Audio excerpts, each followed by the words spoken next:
Can I get approval of the agenda? Motion to approve. Second. All in favor? Aye. Do we have anyone here for public forum? Not for this meeting, Brian, for the next one, right? Yeah. Did you sign up for this meeting or for the second meeting? Okay. So there's, having seen no one for public forum, let's move on to action.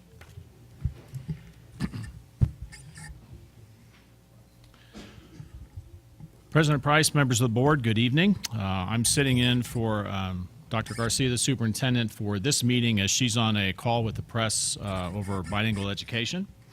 The action item that's on the agenda is a resolution authorizing the issuance and sale of education technology notes, Series 2017, for $11 million. And in order to move through the pricing book, we'll move through what happened today in both the educational technology note for $11 million and the general obligation bond, Series 2017, for $40 million were sold.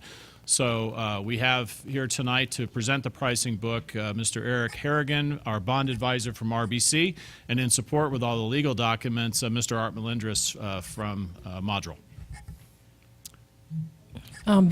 Before you begin your presentation, for the purposes of the meeting, would you please notice that Board Member Trujillo is not here? Thank you. Eric, go ahead. Good evening, Madam Chair, President, members of the board, and Mr. Grunler. Eric Harrigan with RBC Capital Markets.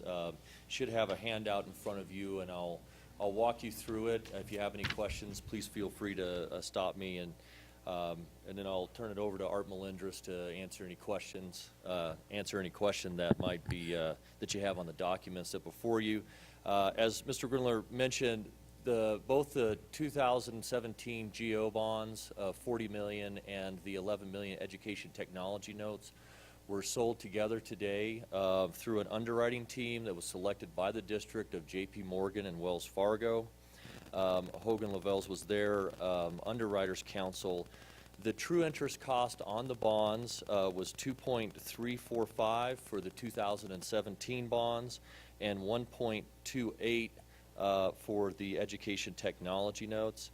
In addition to the par amount, the district will also receive a premium, and that's basically a function of the coupons that are marketed versus the yields that are in the market, of $5 million for the 2017 GO bonds and about $855,000 for the education technology notes. That money goes into the debt service fund and used to pay the debt on the as the debt service becomes due.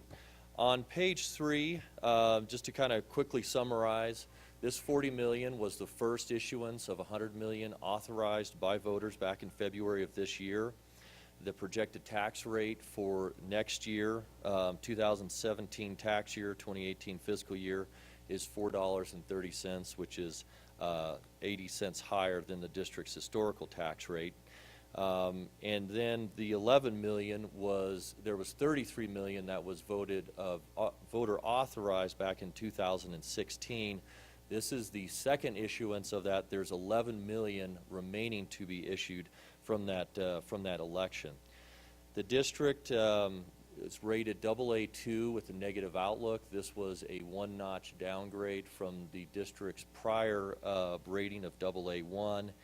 And late last year, in 2016, the Moody's also downgraded the state, which resulted in a downgrade of their enhanced rating. So the rating for the bonds that were being marketed today were AA2 underline and AA2 for the state enhanced. And just to kind of give you a little bit of color on what that means, that the negative outlook is probably about a 2 to 3 basis point impact in the overall pricing. The downgrade is anywhere between 5 to 12 basis points. It's kind of hard to really pinpoint what that cost is. From an actual cost, 1 basis point is about $23,000 to $25,000 that's amortized over the life of the bonds in terms of cost, just to kind of give you an idea of what that impact of that rating downgrade is. We do have the full Moody's rating report in the back of the presentation. If you, when you get a chance to read, we did kind of highlight some of the things that Moody's did point out: the credit strengths, sizable tax base with institutional presence, manageable debt burden with rapid payout of principal, the credit challenges, high pension burden, trend of operating deficit, and recent aid cuts have decreased financial reserves. And the rating outlook, the negative outlook, reflects the district's narrow reserve position while operating in an uncertain state funding environment. From a pricing standpoint, on Monday afternoon, the district, myself, bond counsel, and underwriters had a call to see where the market was and what levels to go out this morning to see what kind of investor feedback we were going to get. We had another call this morning. We went out into the market. It was an hour-and-a-half order period. At 10:30 this morning, the orders were wrapped up, and we received strong support for the bonds. There were a lot of debt issues out in the market today, and that led to a little bit of not a lot of orders in the beginning of the order period, but as the order period started to come along, people started to jump into the market. And in fact, about 20 minutes or so before the end of the marketing, Goldman Sachs came in with a fairly substantial order for a number of the maturities, and I'll kind of show you who all bought those bonds. If you take a look on page 5, these are all of the various orders that came in, and what you'll notice that on the GEO and the education technology notes, there were orders in all of those maturities. The one exception is the last maturity in 2020. There were still about $3.5 million of bonds that were outstanding. The underwriting team of J.P. Morgan and Wells Fargo actually took those bonds down, and basically they were at risk on those bonds. Now it's the liabilities on them to sell those back into the market. But at that point in time, the bonds were sold, obviously subject to the board's approval tonight. On page 6, this is a list of all of the investors, the orders, the allotments that they received. As I mentioned, Goldman Sachs came in with a pretty large order for multiple maturities. They ended up being the largest purchaser of the bonds. The asset management bought about $18 million. The private client services bought about $13.5 million.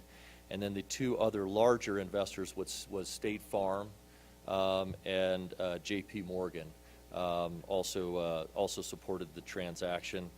We have pricing information on page 7. This is the coupon and the yield. As I mentioned, the district is receiving a premium for both the GEO bonds and for the education technology notes. And the reason they are is you'll see the coupon is 5%, but the yields range anywhere between 0.98% to about 3.05%, and the difference between those coupons and yields is where that premium is generated. If you look over on the far right, when we evaluate how a bond issue is sold, we look at it on the spread to the AAA MMD, and this is the yield curve on which all municipal bonds are priced. And if going back to 2015, when the district had its last public sale, which was a competitive public sale, this transaction, the district was priced a little bit more competitively to the AAA through about the first half maturities, and a little bit weaker than the sale back in 2015 on the remaining bonds. And again, part of that has a little bit to do with market conditions, and the other part has to do with the downgrade. We have the maturity schedules on page 8 and 9, and then we also have some information in the markets that I won't go through unless you would like for me to. The market was relatively calm. But with that, I would I would be happy to answer any questions. There were a total of $80 million of total orders for the $55 million that the district had in the market today. So it was, there was strong demand for the district's bonds.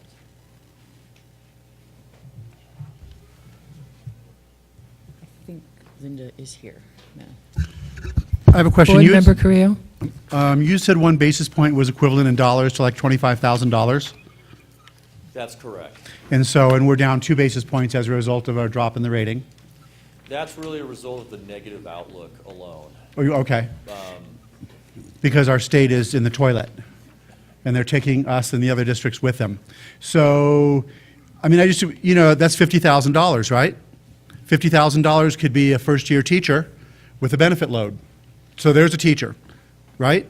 So, I mean, to put that in very real terms, the effect that the administration and legislature has on districts, and this is one, if you will, itty-bitty thing relative to an organization that has a $180 million budget overall. So I just, I want people to understand how we're affected by these downgrades, because we had the highest rating in the state, previous to this administration ruining it for us and others.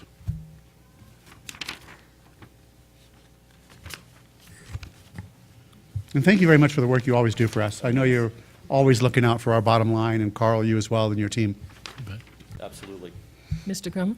President Price, we were talking about this beforehand, and actually it's probably more like 10 basis points, which would be closer to $250,000. So this really just comes off of our bonding capacity, Yeah. but we're at 48%, so it really is kind of immaterial from that perspective. But there is an additional cost in this bond sale because of what's transpired on the rating downgrade and the negative outlook. Secretary Noble? Thank you, President Price. I just want to say that Board Member Trujillo should be here by phone. Can you hear us? Linda, are you there? Is she coming tonight? Just barely. We'll try and get a better phone for you. All right, thank you. Okay. I am putting it on mute so that you guys won't hear the car noise, though. Okay. Okay, Board Member Trujillo is with us by phone. That's all. Thank you. Would you ask her if she's going to be here for the next meeting? Linda, are you going to arrive here by 5:30, do we think? No. So I think it will be closer to 6 o'clock. Thank you. Okay, thank you.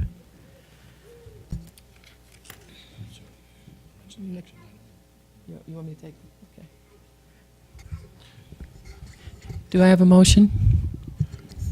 Yes, a motion to approve, and then with a statement before we vote. Do I have a second? I second it. Board Member So, Carrillo?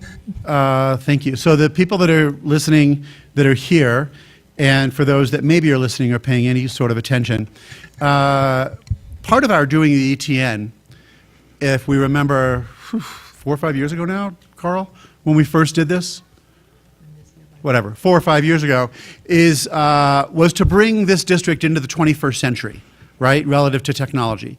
And we recognized while our schools were not in the 21st century, different segments of our population were. And that created a very big equity question. And that was one of the reasons I remember that Dr. Boyd and Carl Grunler and the others brought us the ETN, and as an option to kind of close that equity gap, to make sure that not only, certain families have access to everything because of whatever their means, but this way, all of our schools, regardless of where they were, regardless of whether they were mostly Title I schools or not, everyone would have the same access to high quality internet and devices and everything else and technology. So this was really about equity as well, and I just want to make sure that people understand that as we move forward, because there's a thing happening today, right? We went to the polls today, And I just want people to really remember why we initiated this, however many, 4 or 5 years ago. It was to make sure that all of our kids had 21st century technology regardless of where they were in school. Now, do I do this as a roll call, since it's an action item? No. All in favor? Aye. Aye. All opposed? She said aye. Oops, yeah, okay. All right. So that's, the ayes have it, it's unanimous. Thank you. Thanks, Cheryl. Thank you. And now I'm going to call for adjournment of this meeting.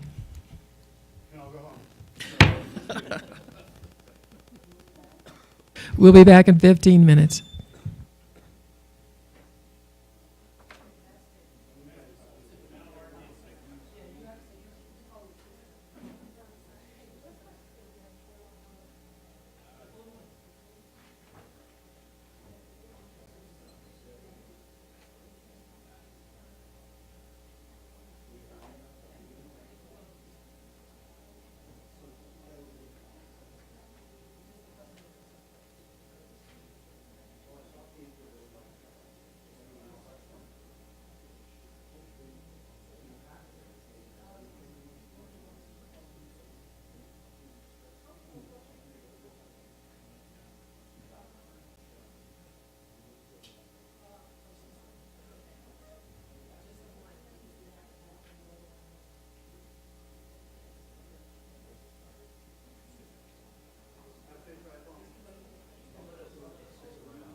instrumental in building secondary school reform. And is it okay? It doesn't matter. I'm going to say it anyway. But we were talking about this in cabinet, and she said when the former superintendent asked her to take this on, her background really is in early childhood.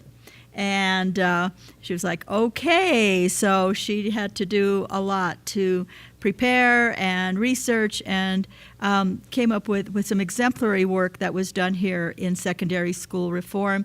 She helped develop the Leadership Institute, which is something that will continue, was the driving force behind the development of Engage. She's impacted teaching and learning in numerous ways. She said one of her favorite parts of her job was working with principals, and I think that feeling is reciprocated. The principals enjoyed working with her. She also explored ways to ensure a true connection between our schools and and special ed services, multicultural, student health, and wellness. So we'll miss you, Dr. Abeyta, and we've had some celebrations with cabinet, but we wanted the board to be here to say thank you for your service. And she will be going off to be assistant superintendent for instruction, learning, and assessment in Somerville School District in the Boston area. And so please help me congratulate Almi and wish her well.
I think Dr. Abeyta is going to share a few words with us.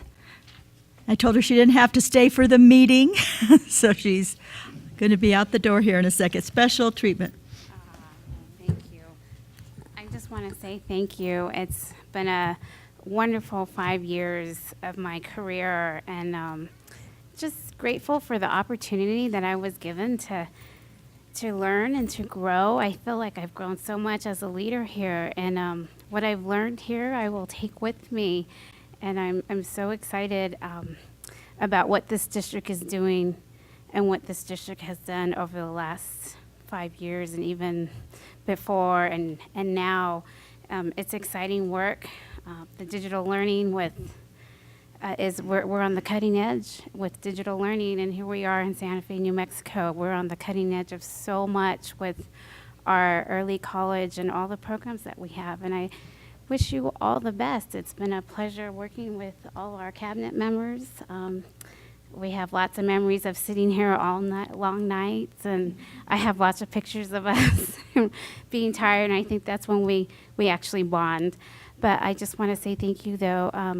And to the board, I want to say thank you for all that you do, because without a strong board behind a strong superintendent, this work will never be accomplished. So thank you to our very incredibly supportive board, because a board is the backbone to a school district, and we're so grateful to have each and every one of you as board members. So thank you, and Veronica, I wish you all the best as you lead this state, and thank you for what you do for children each and every day, Dr. Garcia. Thank you. So I'll be around for the graduations, so thank you. Thank you, Dr. Abeyta.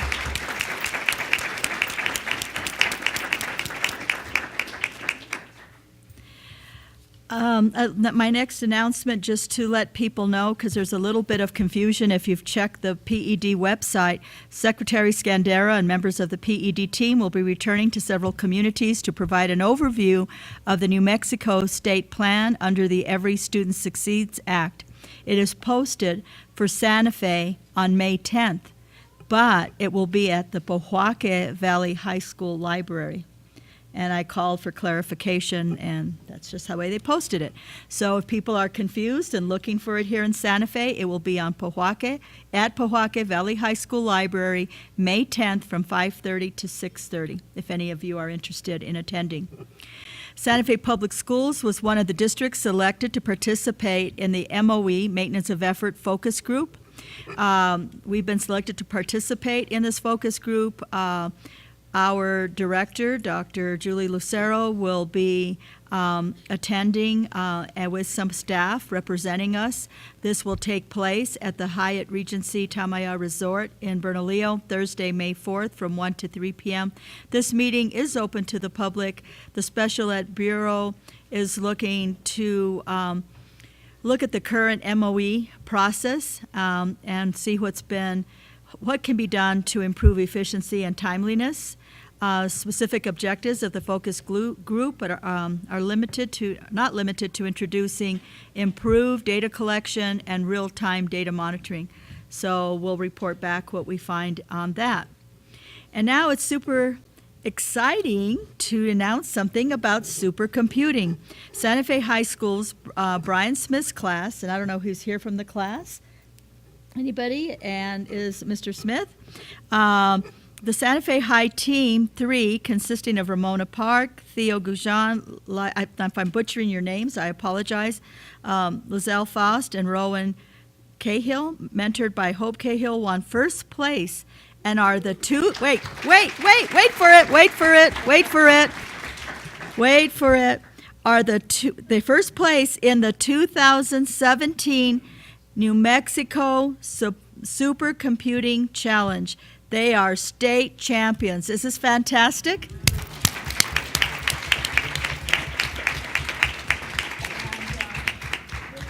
This is the trophy that they received, and here's the plaque about that. We're so proud of you, and congratulations to you. Really brings honor to our district, and a real feather in our cap, not only for Santa Fe High, but for the Santa Fe Public Schools. Congratulations.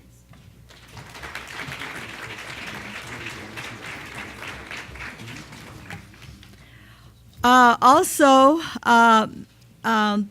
yes? What? He said he doesn't want you to announce it. Why?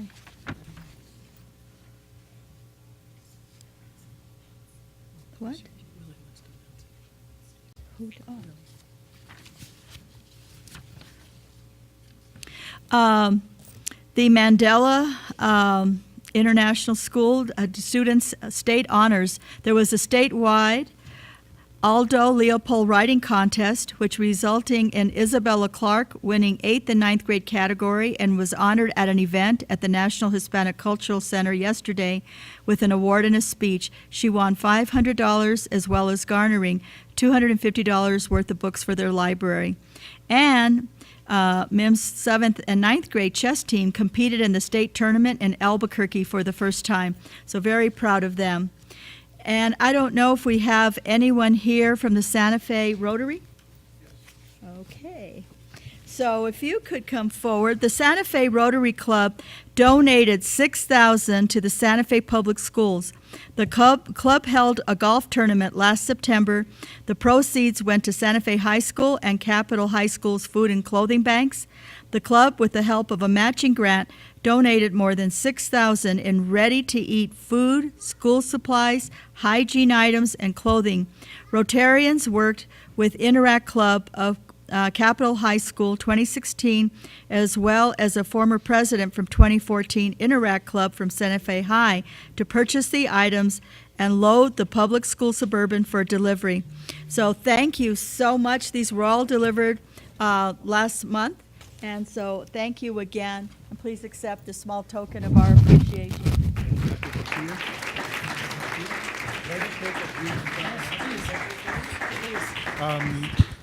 speak from here?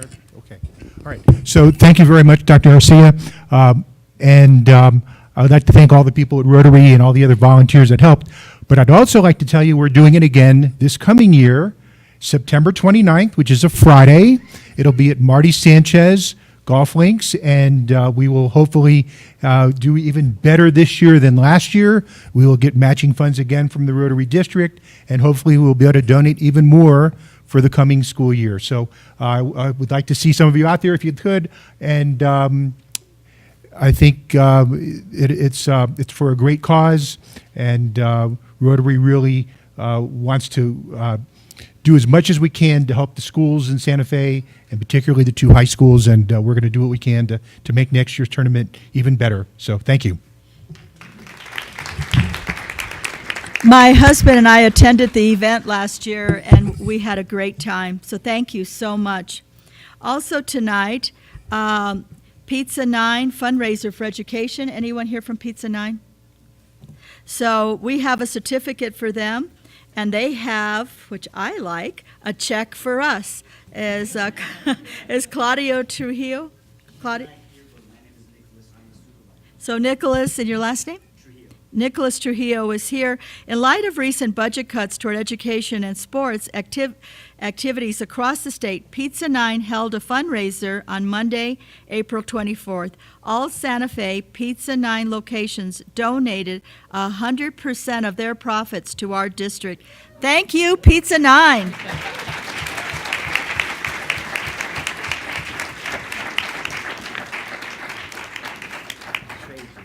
Thank you so much.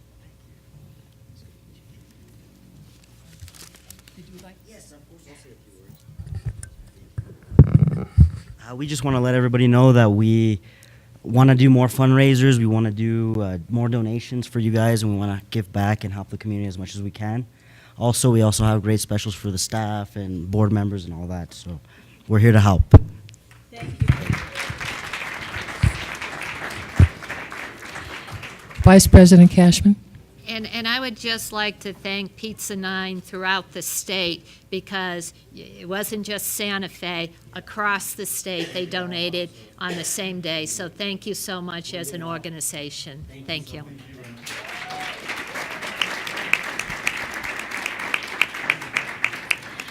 Do we have someone here from Meow Wolf? Okay. Meow Wolf launches philanthropy initiative.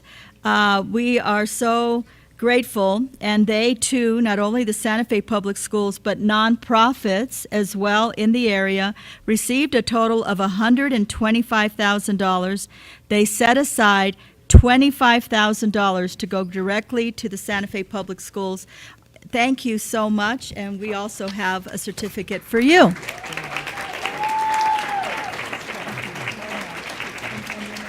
you like to introduce yourself? Sure, absolutely. Hi, everyone. I'm Sean Diani. I'm the COO of Meow Wolf, and hi, I'm Amanda Clay. I'm the general manager of Meow Wolf. so yeah, we're sports, athletics programs, and arts have been a big part of many Meow Wolfers' backgrounds and have helped us get to where we are. We started out just as a community organization. And still are, and really we're successful because of the support of the community and because we were able to come together and work as a team. So we're really excited to help promote that in the Santa Fe Public Schools and help coaches and art teachers and artists especially find support from this donation. We actually are asking that people reach out to us directly on our website to ask for support in this way. So if you want to visit meowwolf.com, coaches and artists or visiting artists are all eligible for, and then teachers, of course, are all eligible for this donation. So we're really grateful to be able to give back to the community. Thank you so much. And it's just touching to see the community reach out to school districts in their time of need, and we greatly appreciate this support and partnership. Next, we have quite a few announcements today, and I apologize for that, but they're important and they're timely. Cindy Roybal, I don't know, Cindy here? No? Cindy Roybal was inducted into the New Mexico High Schools Coaches Association Hall of Honor. She's the new Santa Fe High School basketball's coach, and she will be inducted this July. Coach Roybal has coached girls basketball for 39 years, including Highlands University. She has won 3 state championships at the Santa Fe Indian School and went to 3 state semifinals in a row for Espanola High School.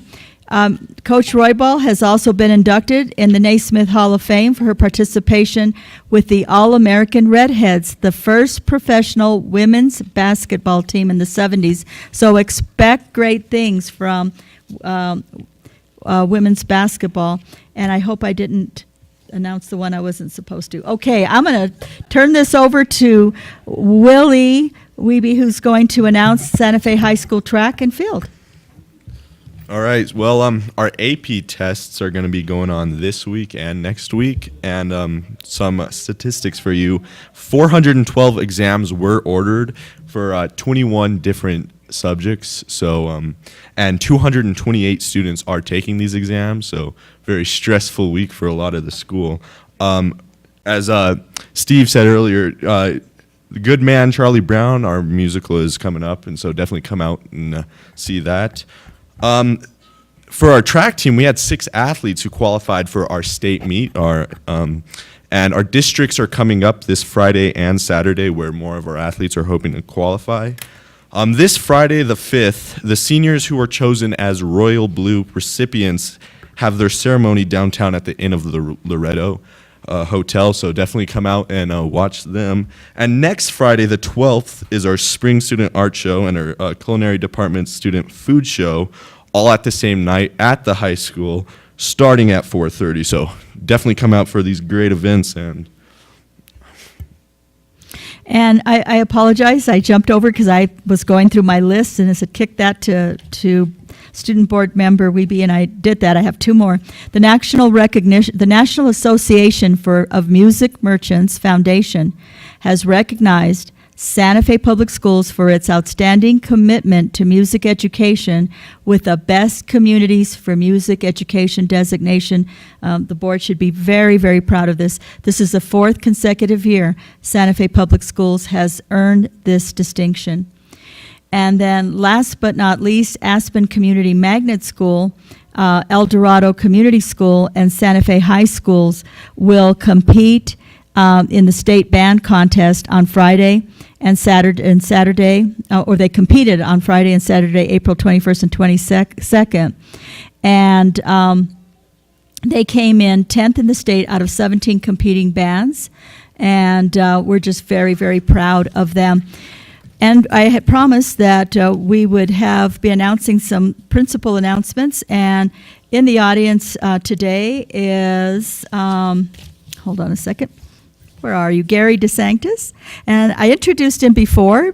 He was, if you want to stand up, he was appointed as interim principal at Aspen, and the committee was very happy and taken with his work. And so we are pleased to announce that he will continue on as permanent principal, and we expect amazing things. We're so excited, and the community is happy, and the staff is happy. And I am also happy to announce that his assistant principal, Christopher De Jesus, will also continue in his role. So best of luck to you at Aspen. Congratulations. That concludes my announcements. Student Board Member Willie, was that it for you? Yes. Okay, thank you. How many people do we have signed up for public forum? President Price, it looks like we have 4 that are still here. Okay.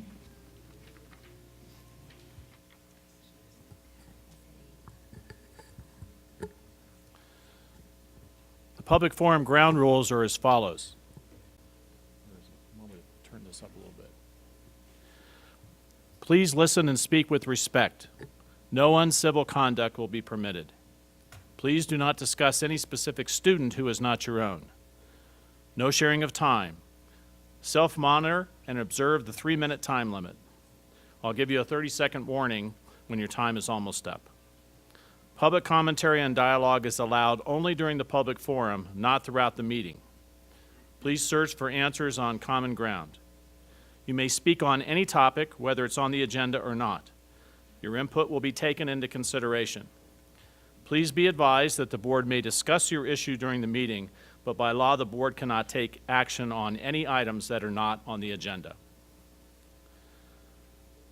And the 4 that have signed up for public forum that are still here is Mr. Brian Smith, Dalma Rabagale, Kunja Parkar, Vera Reza, and I think Mr. Trujillo from Pizza 9 has already left.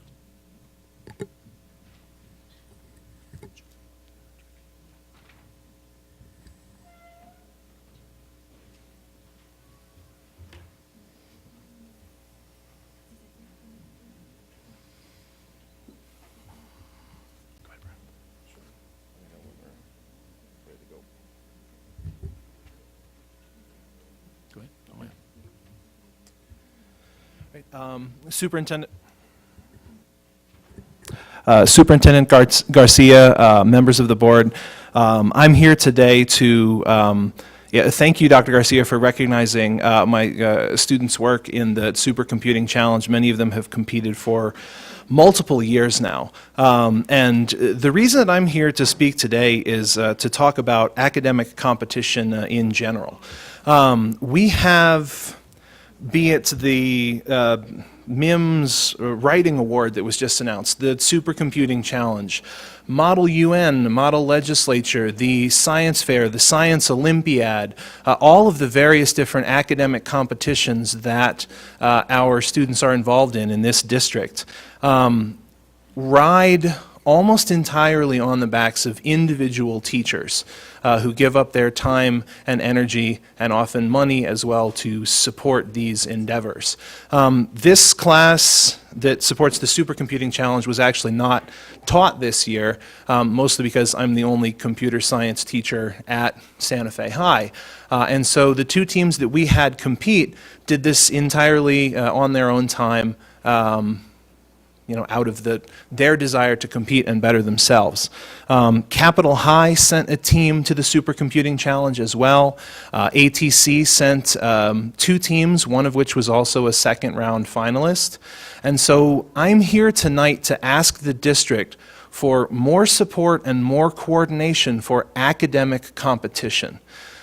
There's already a district-level position supporting athletic competition.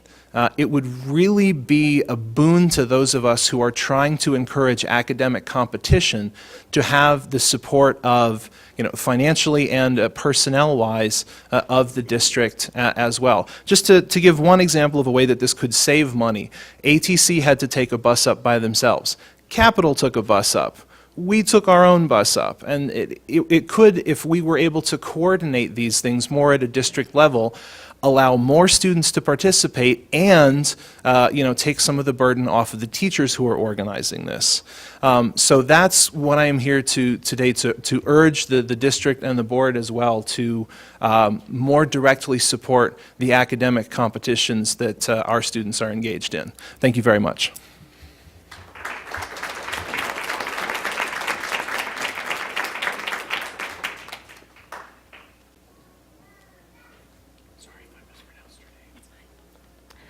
Hello, ladies and gentlemen. My name is Dolma, and I'm a junior at Santa Fe High School.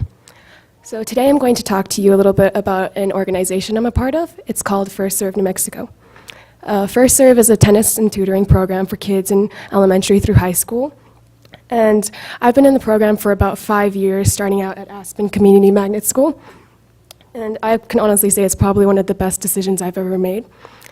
So during the summer before my sophomore year, I was approached by one of the heads of the programs and asked to take on the responsibility of being a coordinator for the program. Now, my mouth worked before my brain, and I immediately said yes. However, after hearing what the job entailed, I contemplated calling in and retracting my agreement because coordinator is a very difficult job, especially for a program like First Serve. So working as a coordinator meant I needed to communicate with my fellow peers in a way I hadn't before. So that horrified me. So I had to, in some instances, not be a kid anymore in the program. I had to work as an adult and maintain some kind of relationship between the students at First Serve and the adults, the tutors, and as well as the program heads. So I eventually decided to take the job, and I decided it's probably one of the best decisions I've made also, because even though I continue to make mistakes on the job, I learn from them continuously. So being in that management position amongst your fellow peers is very hard, but because First Serve has believed in me, I have learned a lot. So I've managed to branch out my leadership position to not just First Serve, but to my school as well. So this year, my friend Ramona Park and I decided to start a new branch of Amnesty International at Santa Fe High School. So Amnesty International is a global movement of more than 7 million people in over 150 countries and territories working to end human rights abuses in various countries. And as I come from a place called Tibet, where many people are constantly being abused and terrorized and tortured, I wanted to work in a way to end those abuses. So Amnesty gave me that outlet. So First Serve has been a program that I have participated in for years, and I can't imagine my life without it now. So tonight I plead with the board to continue supporting us so more students like me can have opportunities to do these kind of things. So thank you.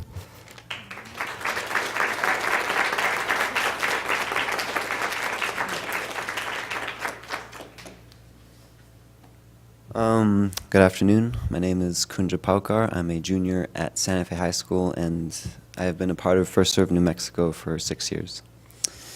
First Serve New Mexico is a program that creates leaders and is a program that creates athletes. For me personally, as a tennis player, I've grown in a way that makes me independent, makes me more responsible, and also academically, it makes me more believe in myself. First Serve New Mexico encourages students to do the best, to be the best they can in every way possible.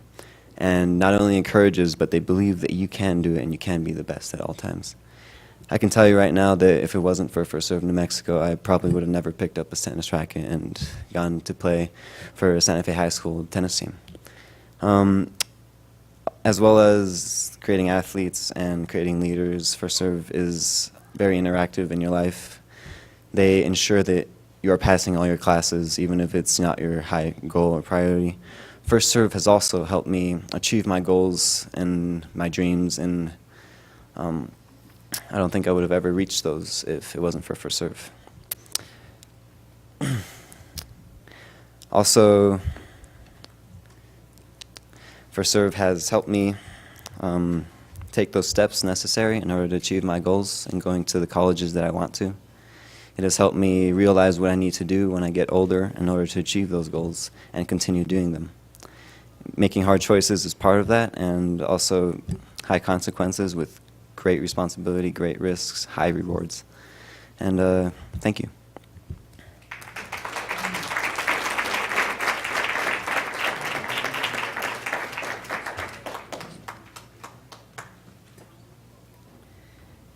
Buenas tardes, mi nombre es Vera Araiza.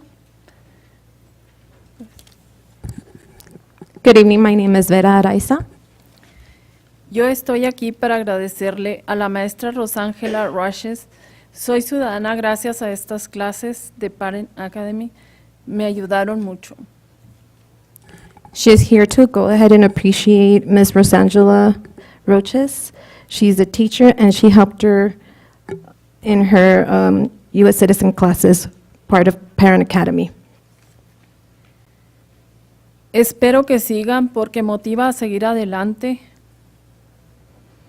I hope that we can go ahead and keep these classes because they motivate. Hay muchos estudiantes que están en estas clases en la escuela César Chávez. There's many students that are in classes at Cesar Chavez. Necesitamos mantener este programa. Para mí es excelente. We need to go ahead and keep this program. It's an excellent program. Gracias a todos. Thank you all.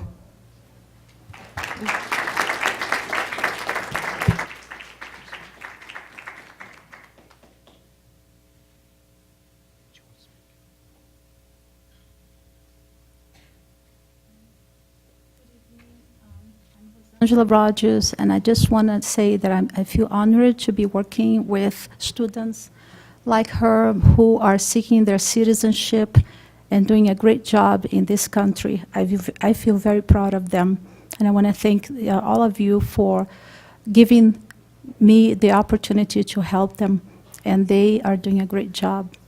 Thank you.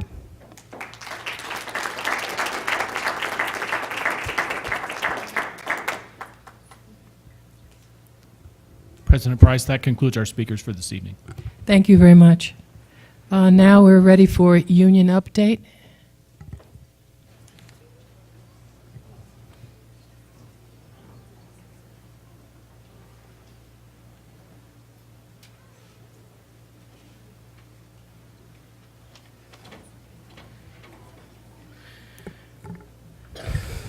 Good evening. I'm Grace Mayer, NEA Santa Fe president and art teacher at DeVargas Middle School. I have a couple of comments today, and I'm going to speak a little bit about how bargaining is progressing, but don't worry, I won't give any details. But we've had several sessions, and I think it's progressing fairly well given the difficult challenges we have with the budget constraints. We're looking at creative ways to support our students and our staff, and we hope that we can work with the board to come to some of those resolutions pretty quickly, because there's a lot of anxiety around all of these issues, continued employment being one. But I feel like the board is taking, and the district has taken steps to systematically go through a process that the public can understand and our employees can understand about the difficult choices that they have to make. So I'm looking forward to your decision this evening about the consolidation of schools and if we're going to move forward with that or how we're going to deal with that. I saw a lot of people in the audience with an I voted sticker, and I hope that was to support Pre-K for Santa Fe. I think we all know that our students will benefit greatly from that experience as they enter into kindergarten. I know those of you, and I'm one of them, who has taught art to kindergarten students can really see the difference when they've been to a pre-K program. And I want to support certainly our district programs and try to expand them with the opportunities that we might have to receive those grants. We've also presented to the board ideas, and I've had conversations with several board members about specifically targeting the students of the staff of Santa Fe Public Schools to maybe be able to open a center or some sort of expansion of our pre-K program that would be specific for employees.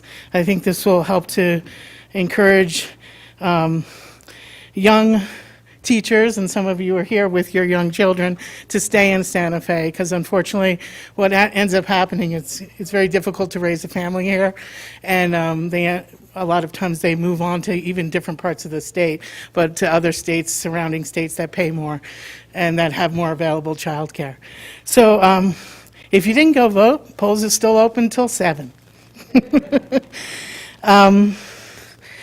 It's a Teacher Appreciation Week, and it was also last week we celebrated our secretaries who do an unbelievable job, and you have some here that I know that work tirelessly to make sure that these meetings run seamlessly and our schools run seamlessly. So I want to have a shout out to our secretaries and then also to all of our educators. And as you know, I often refer to all our members as educators, our bus drivers or cafeteria workers, because they are. They are role models in our schools, and we'd like to support them and give a shout out in particular this week to our teachers. I want to support the resolution that you'll be hearing today and taking action on to attract, retain, and develop an exceptional workforce for Santa Fe Public Schools. I've worked with several board members and given ideas to the superintendent regarding things that have no cost or little cost that would improve our situations at our school sites, and just generally thank and appreciate our staff. And I think you'll hear more of it in the resolution. And that's about it. Again, I encourage you, it's maybe we can wrap this up quick, and you guys that haven't voted can go vote by 7. Thank you very much.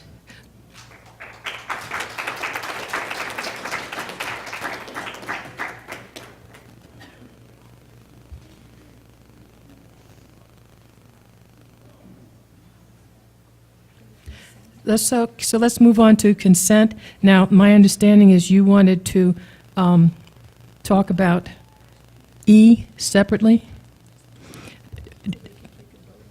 So, yeah, we could take a vote on A. Let's see, B was removed, correct? No? Just one contract, I'm sorry. Madam President, members of the board, I want to remove from the consent agenda the contract with Contrera Broadband under B. The rest remain. Okay. So, let's see, can we vote on the consent agenda with the exception of what was pulled in B and E? So can we vote on A, B, C, D, and F? Is there a motion? Can I have a motion? Move for approval. Second. Okay. All right, so let's talk about E. Oh, I'm sorry. Do a roll call on that first. Yeah. Let's see. Board Member Carrillo? Yes. Board Member Trujillo, did we lose her? Okay. Board Secretary Noble? Yes. Vice President Yes. Cashman? Yes. And I vote yes, so the yeas have it, and there were no nays. So now let's talk about E. Board Member Secretary Noble. Thank you, Madam President. Let me just...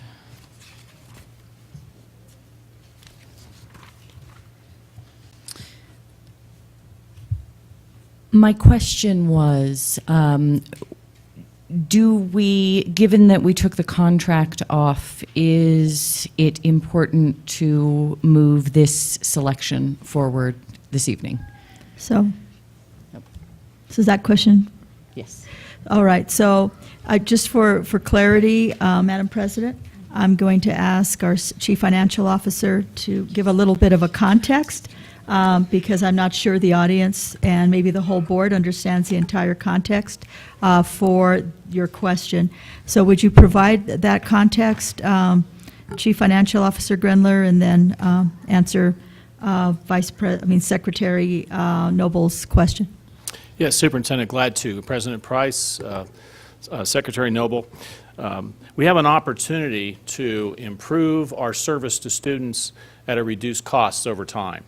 And this is through the use of E-rate, which is a national program to be able to support school districts and libraries with this type of project. In this case, it's broadband, the wide area network, the connection of our schools to the internet hubs, both here and at the Technology Center. The timeline is tight, however. So this is leading to the answer to your question. The timeline for the application throughout the country for E-rate is May 11th. So there are two major requirements in addition to the background information for the application. One is the selection of the vendor, which is item E on the action item. The second is an authority for the board, which can be provided through an award letter, a legally binding agreement in place. We reviewed with the E-rate consultant today, which is the reason why the contract is coming off, and we'll address this other less involved requirement at the next time we meet, which would be on Tuesday at the study session, so that both of these requirements can be put in place to support the E-rate application. So the additional background information is that the wide area network services are due to expire in the fall of 2017. And they're expensive. And the requirement, and according to the State Education Technology Directors Association, is that the bandwidth is going up. So on a per student basis, that would be 1 megabyte per second per student, and that will evolve over time. So we need a contract, we need a situation which is going to evolve with these requirements over time. So that's what this whole RFP was about, request for proposal was about. 8 different vendors proposed. There was a clear winner, which is in item E for the action item, and that will give us the opportunity to move forward. Now, with that, there's a $4.68 million upfront cost involved, of which E-rate would provide 80% funding. And of course, an actual contract would be contingent, and you'll see the award letter will be contingent on that funding. And that funding will actually come forward this fall on a decision via E-rate.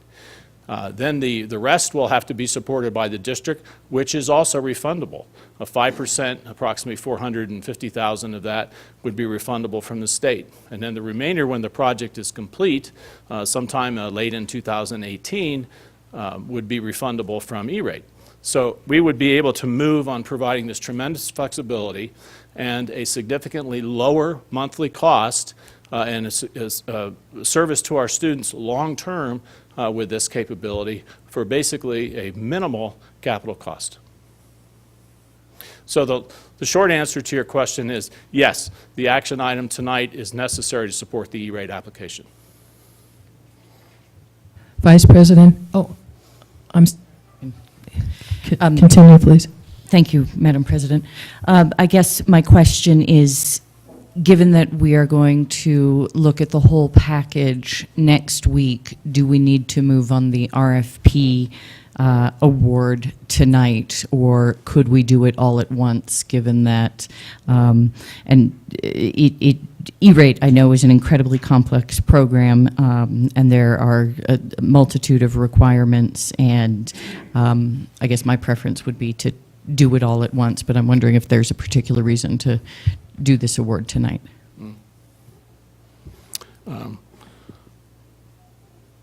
President Price, Secretary Noble, as long as it's done to support the E-rate application on the 11th, it really doesn't matter whether it's tonight or next Tuesday night. We left this one on because it was in good order for the board to be able to approve. Thank you. Vice President Cashman? One of the things you said is that the state would reimburse us. Do we know that the state's going to have the money to reimburse us?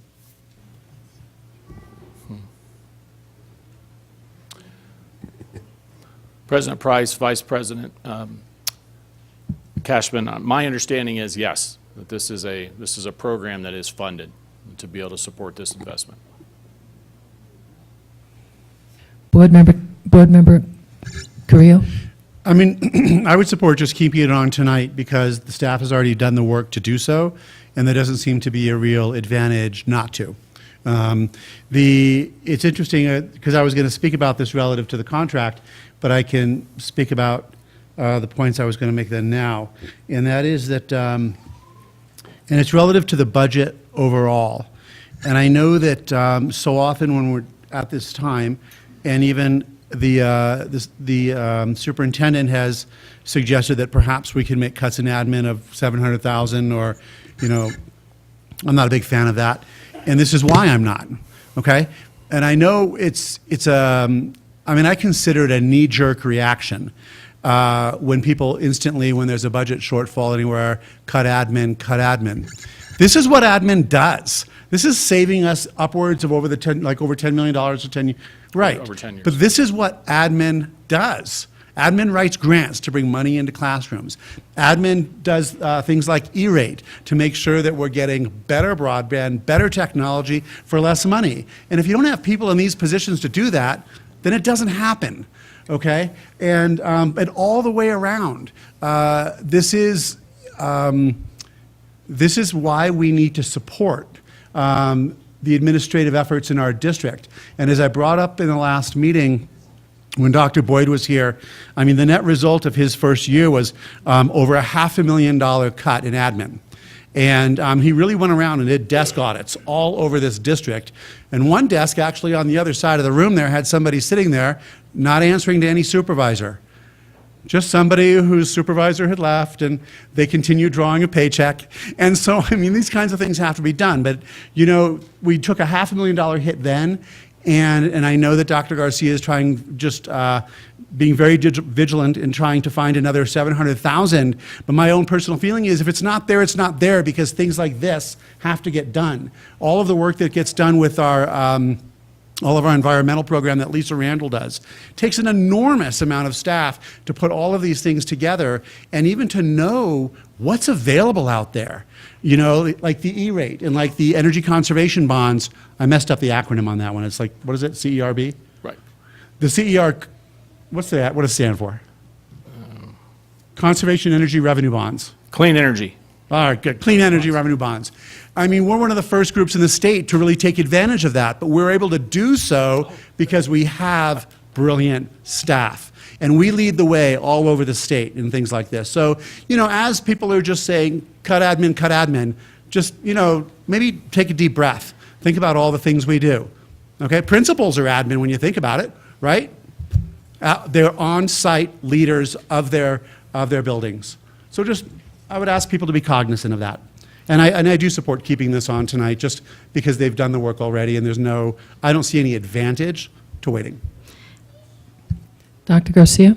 On that point, I just wanted to state that this wasn't brought as timely as we would have liked, and we've talked about it, but it goes back to your point in the staffing and the demands on us, particularly over when we were asked to study school closure, and the requests from the community, the IPRAs, I can't, I don't want to whine, but the staff has put in tremendous amount of time, and this did not get to you as timely as it could have, just for those reasons, is that staff is spread thin. And so I appreciate those comments, but I also don't feel good about the fact that this is not at the point where we would have wanted it. We're up against deadlines, and they're running as fast as they can to do a good job to save the district money. So thank you, Mr. Grindler. Secretary Noble. Thank you, Madam President. There was mention of an E-rate consultant. Was the consultant on the RFP selection committee? I don't know for certain. Mr. Grindler, did you hear that question? It was asked if the consultant was on the RFP committee. Superintendent, you mean the E-rate consultant? Well, she can step up. No. Ms. Norby, if you would come forward, please. I know you don't like to, but if you don't mind, you worked on this with Mr. Grindler, please.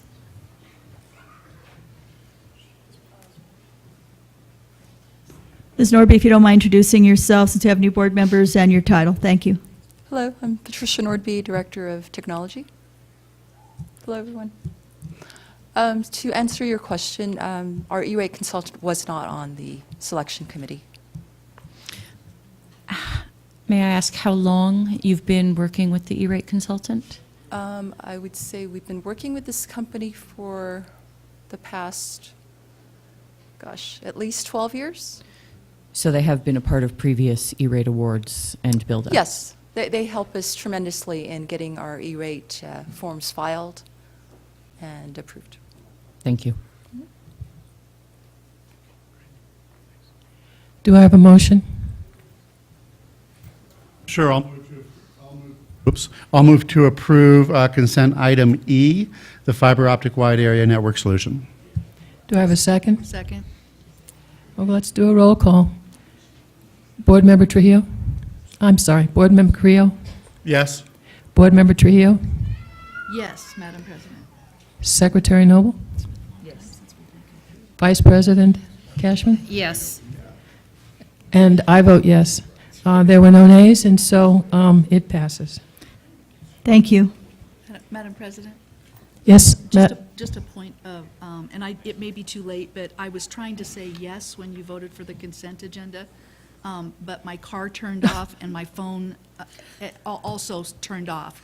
And then I couldn't get in here quick Did you enough, get that? so I did say yes. Okay, thank you. Are there any board updates and follow-ups? Okay, let's move on to the superintendent's update and follow-up. Thank you, Madam President, and I'll ask Mr. Grendler, our CFO, to chime in. We don't really have a whole lot of news since we last met in terms of legislative update. Just what we hear in the rumor mill that possibly a special session on May 8th. I would defer to our board member who also serves in the House of Representatives if she has any updates. But other than what I shared with you last, well, we've heard nothing new. Thank you, Madam President. No, I haven't. Okay. Fortunately, I don't have plans to be in Hawaii or out of the country or anything, so if it happens, it happens. The next item, I just want to update the board on where we are with Project North Star and to assure you that you'll all have an opportunity to give your input and participate. We are conducting community conversations with various stakeholder groups. Thus far, we have met with teachers, we've met with the students. I still need to go to Santa Fe High. We did meet with students from Capitol High. We have had a parent one. We worked with principals, directors. This Thursday at 5:30 at BF Young, we'll be meeting with community partners, and they are facilitated conversations on building the principles of Project North Star. I hope to, at a study session, have a conversation with you, facilitate it like we do with the others. And then once we get all the stakeholder groups, I will then ask for representatives from each group for us to put meat on the bones. So these are guiding principles. If you look at the strategic planning process, you have your vision, your mission, your core values, your guiding principles, right? Your theory of action, your goals. We're at that tail end of being ready for the new strategic plan. Project North Star just happens to fit in nicely in terms of the guiding principles of that piece of strategic planning. So it just happens to coincide nicely. And so I just wanted to give you an update about where we are. It is progressing. And I have to tell you, the most meaningful input that we have received thus far, in my opinion, has come from the students. Really quality comments about their thoughts about teaching and learning and schools and what we can do in terms of our philosophy and guiding principles as we move forward. So I look forward to these continued conversations and look forward to your involvement in that process. And then lastly, just to let you know that Dr. James Lujan represented the Santa Fe Public Schools this morning at the rulemaking process at Mabry Hall, standing on behalf of our district in opposition of the rulemaking of bilingual multicultural education program. The letter is attached. There are currently 5 program models, and the Public Ed Department is proposing to eliminate 2 of those models. My understanding from staff is that across the state, people received unwritten guidance to, as we submitted our plans, to only submit under the 3 because the other 2 might not be funded. Apparently, we did follow that, but it is going to limit options for students. There's concern about whether or not it is falls in opposition to our state constitution. And so it'll be interesting to see how this continues. I know that many of the advocacy groups and those who are very involved in bilingual education were very concerned about this rule. And that concludes my updates and follow-up, Madam President. Thank you. Moving on to... Madam President. Oh, I'm sorry. May I ask a question on that point? Yes, please. Thank you. Madam President, Superintendent, is there an extended period for written comments to be submitted to PED? And if so, when does that end? Madam President, Dr. Lujan, do you know if the timeline has been extended for written comment, please? President Price, Board Member, Superintendent Garcia. The deadline was today. However, there was discussion with that. I did go to their public hearing this morning, and I left after probably the 35th public hearing, and I didn't hear the final date on that. So my answer is I'm not sure, but I could find out. We can follow up, and we'll Yeah. provide you feedback, and I will send something to the board, and perhaps next week we could add an item if you want us to write a letter on your behalf, but I did submit it on behalf of the district. That'd be great. I would like to know if there's been an extension on the written comments to be submitted. I appreciate that. Thank you. Moving on to action items, we're going to start with C. Okay, Madam President, we have a resolution to authorize the issuance and sale of general obligation bonds for Series 2017 for $40 million. CFO Grendler, would you please stand for any questions that the board may have? Board Member Creel. There may be questions, but I'm going to go ahead and make a motion to approve. Do I have a second? Second. Board Member Creel. And I'll thank the voters.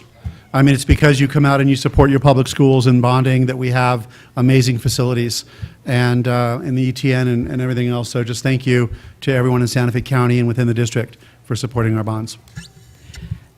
I also want to thank you for voting for this bond. It's very important to us. And in all the years that I have been with the Santa Fe Public Schools in many different positions, I've only known one bond that was voted down, only one. So once again, thank you all very much. All in favor? Aye. Any opposed? It carries. What time is it? 6:35. Oh, I'm sorry, I can't sign in also. All right, let's move on to A. A or B? Are you go, I don't know I'm if you- sorry, I'm Are you going CBA or just happen to do C first? No, it's going to be CAB. CAB? Yeah, no, I'm going to do CAB. Okay, Yeah. so you want us to go to A then? Yes, please. All right, thank you, Madam President. Let me just pull that item for myself. Madam President, members of the board, this item is for you to vote to eliminate operational budget balancing option 2A, which includes but is not limited to school closure. An affirmative vote of the board for this action item would eliminate the operational budget balancing option 2A from further consideration in the 2017-2018 district operating budget process. This option was detailed in the April 24th, 2017 Finance Subcommittee presentation and includes the closing of Nava and EJ elementary schools for 2017-2018 school year. As you recall, in the study session, I recommended option 1, which did not include school closure. So I want to be very clear that I'm not making a recommendation for school closure, and the staff stands for questions.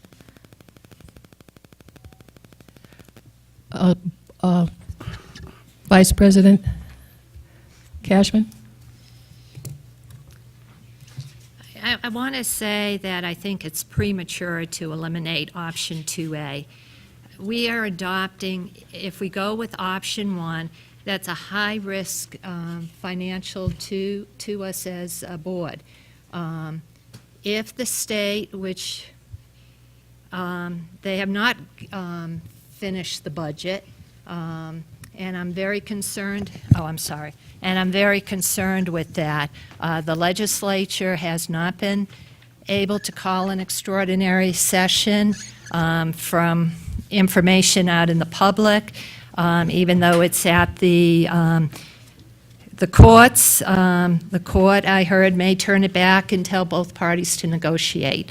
I'm very concerned that our first priority is to make sure that we can pay our bills, pay our teachers, pay our staff salaries.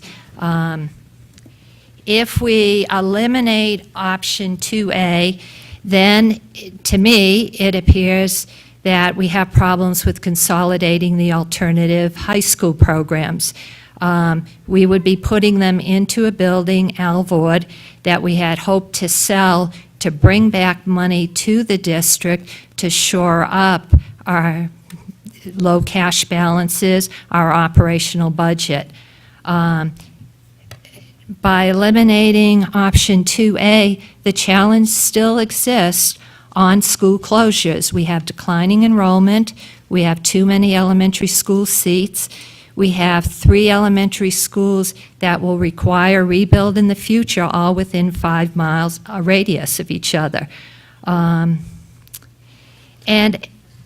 I'm concerned that as a board, I know there's discussion on whether the survey was accurate, good, valid. It's just like when we vote, everyone is afforded an opportunity to vote. Whether they choose to take that opportunity or not, that's up to them. A third of our staff did answer the survey. There were over 350 comments accompanying that survey with different items. I'm concerned that we went out to our staff, we asked for their opinion, they came back, and if we get into trouble with the state because the budget doesn't pass and we have to have a cut, by eliminating option 2A, we have forced ourselves to look at either program cuts or reduction or cuts, however you want to term it, and the compensation of our staff. So I think it's very premature. If my own personal budget, if we were just, I wouldn't operate that way in my own life on my personal budget, to take such a high-risk gamble that everything is going to go well with the state. I don't think anybody has any confidence that we know what the resolution will be. If we have to take a further cut and we've eliminated all the tools in our toolkit, we are going to have to go ahead and either do program cuts or do some sort of reduction in our staff compensation. And I'm not in favor of either of those when we haven't done everything as a school district. I know that the school closures for the 2 communities may have come as a shock to them, but anybody that's been following Santa Fe Public Schools for years knows we have overcapacity at our elementary school. That creates problems for our other schools. But we aren't funded for small schools. That's the bottom line from the state. I would love to have every school small, but we aren't funded that way. And so by not moving ahead, it makes me question whether consolidating our alternative high schools makes sense, and that's $450,000 to our budget. It just seems to me a very risky strategy. So once again, I think it's premature at this time to eliminate option B. I'm sorry. To eliminate option 2A, sorry. Dr. Garcia? Yes, thank you. I just wanted to clarify just 2 points, and I totally appreciate Vice President Cashman's perspective. And I don't think that the board would have directed us to study school closure had we not had this crisis right this minute. I know it's something that, even though people don't want to hear it, has to be studied. Doesn't mean the board's going to do it, but has to be studied within the next 2 years, 2 to 3 years, for sure before the bond cycle. And it is just a reality, whether people want to agree with me, you have a different superintendent, you have a different board, that's not going to go away. That issue, you just got to know, isn't going to go away just because of the age of facilities and the cost of replacement. And it's a sad reality. It has nothing to do with being in favor of small schools or not, or how everybody loves their school. We get that, and I just want to make sure that people understand that it has nothing to do with the personalities whatsoever. It's just the facts that we are dealing with the age of those facilities. That said, that apart. I want to clarify the issue of high risk. And, you know, it was a term that we batted around about how to differentiate the options. I would say it's moderate risk. I wouldn't say it's high risk, and I'll tell you why. The revenue picture has changed, and this continues to change, that I think it's important for the audience to understand. This evolves. I remember when I gave you that MBA analogy? Well, it truly has been. And just even from the last time that we've met, the forecasters are showing, and don't quote me on the numbers, the press out there, but around 56, 55 million that we think we're on track in the black in new revenue. So that $156 million gap is now more like $100 million. It appears that there are some revenue enhancement measures that perhaps the executive would agree to, but now we're talking a $100 million gap, not a $156 million gap. The signals that we are getting in the press from the executive, from the Republicans, from the Democrats is not an appetite to cut public education further. And so, you know, we have to take them at their word. This is my concern, that if we go through with option 1 or 2, both of them will require significant cut in personnel. And let's just say that those cuts don't materialize. Now we've told staff, most likely you're not going to have a job, go find another job. If I were a new hire, there are people already have told me that are concerned and looking for other work. I can't undo the havoc to those families.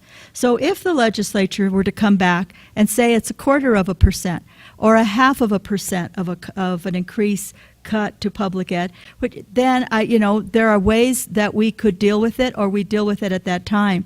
But it really concerns me when we have so much trouble attracting staff, that I am working with long-term subs, that we then cut program. Even if we look at the school closure, it still means letting people go, that we're going to lose people that perhaps we don't need to.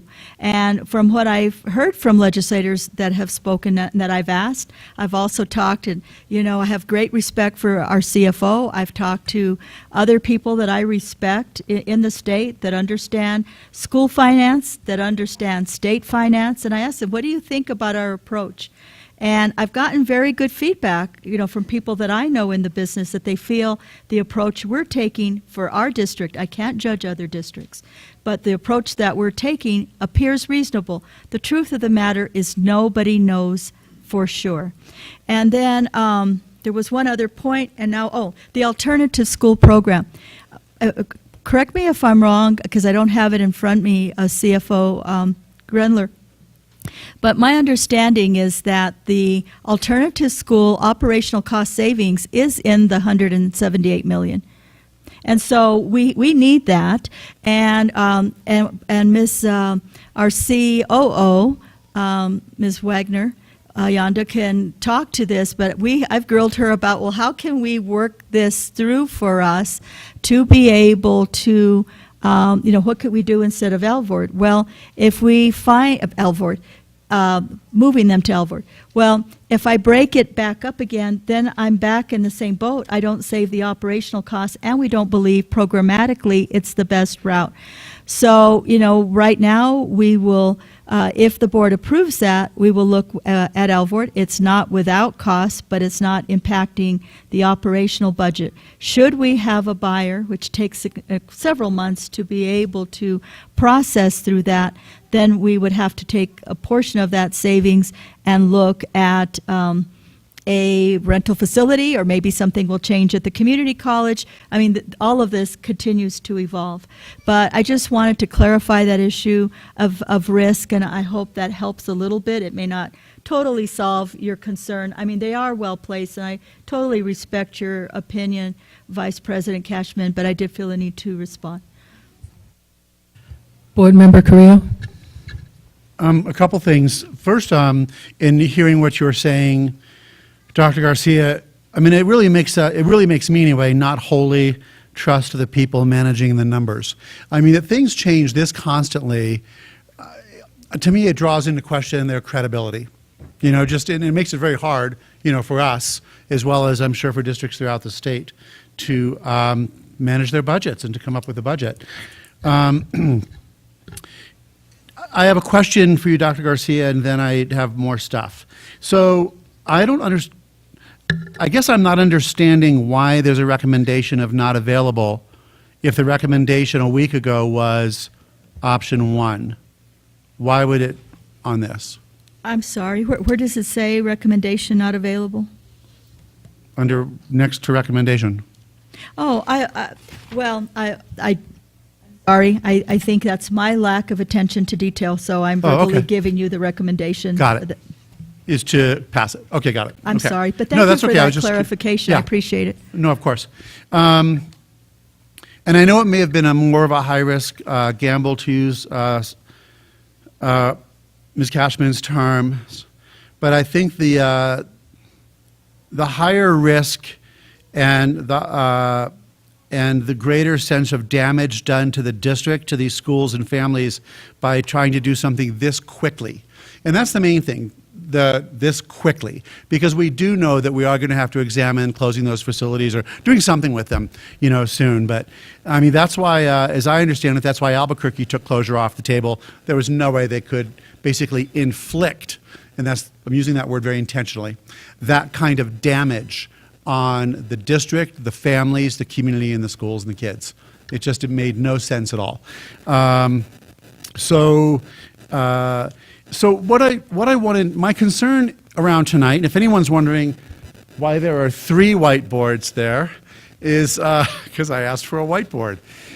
And I don't have to do this now. I mean, I'm sure there are other board members that have things they want to say, but what I want to try to get to, and I often find it very complicated in board meetings and study sessions.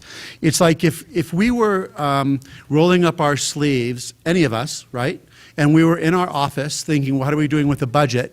We would put a whole bunch of things up on the board, up on the whiteboard, and what they cost. And I know that's what you do, right? But you don't see that happening. And now we're at this point where we have to make some choices. And given what was spoken by the principals last Monday, I think it's really important to go over all of those items, and I wrote them all down, and to say, okay, what are we willing to give up? No, this is really important. And even tonight, we just heard, again, national recognition for our music programs, okay? That's a commitment of the board, but then we heard what's going to happen to some of our music programs if some of these schools lose their money, Frankly, I'd take music over some of the academics because they're going to learn the academics in music. And but it's just, there was that. And then we also heard how the most valuable input in terms of stakeholders was the student input. And I'm assuming a lot of that was from Capital since we haven't gone to Santa Fe High yet. So, I would say, ask the kids, sure you did. The kids at Capital do not want their medical program touched. And I'm sure they don't want their band or their art, touched, because they have excelled just tremendously over the last several, actually with, Principal Chanel's leadership. That's when the really big shift in that school happened. And all one has to do, I think it might be a little late, but they had their art show up at the O'Keefe Annex. And oh my God, it was stunning what these kids are producing, right? And then we had their band here that had a lot more kids in the band, even some that weren't there, than previous years. And so I can do it at whatever point it pleases the board to go down there and do that exercise, if you will. Board Secretary Noble. Thank you, Madam President. I guess, I've listened very carefully to all of it and heard some really important things, including that if we go with option 1, we don't have other places to go with budget cuts if the state changes their game.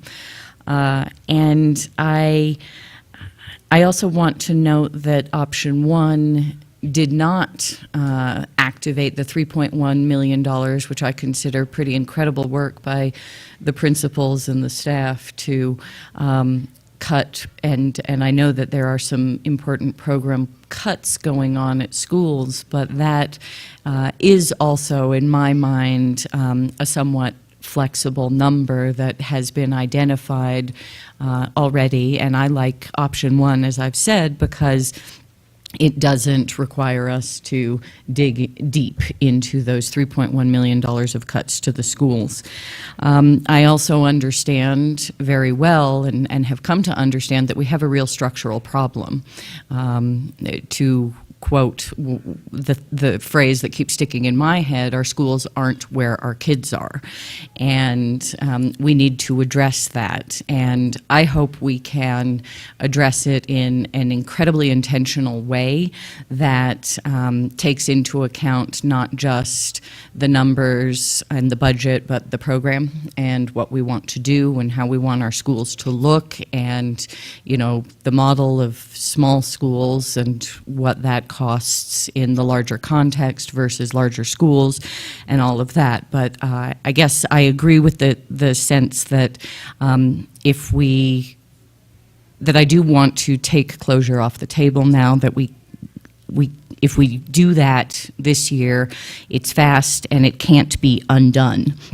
And that the impact to the families of the 500 kids, plus the staff and ancillary effects of closing these two schools, is unquantifiable, even if we can quantify the dollars that it would add to our budget. And I'm very reluctant to have that sociological impact. So I just don't think we can go there.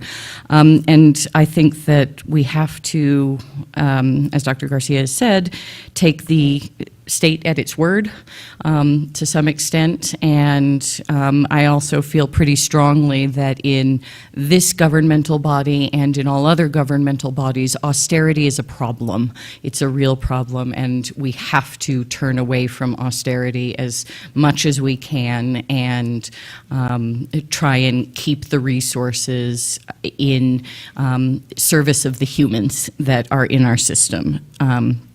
I also just want to say I still have hopes that we can turn Alvord into, you know, a rental that we could get evergreen income from, but I've said that a few times. So I actually just want to go ahead and move for approval to eliminate the operational budget balancing option 2A that includes school closures. Second? Okay. Dr. Garcia, and then Dr. My allergies are running now. And then Board Member Trujillo. Just wanted to clarify something, just to be, you know, transparent. I think that, and I may have misunderstood, so that's why I'm asking for clarity, that Secretary Noble said, you know, that the 1.78 took the 3.1 off the table, and it does and it doesn't, because there is a part, right, of that, you understand that, right, just so the audience knows. I think that most of that can be attributed to lower decline in enrollment, and not because we're making these draconian cuts. But I just wanted to clarify that. And she's shaking her head, so yes, that is true. All right, thank you. Board Member Trujillo.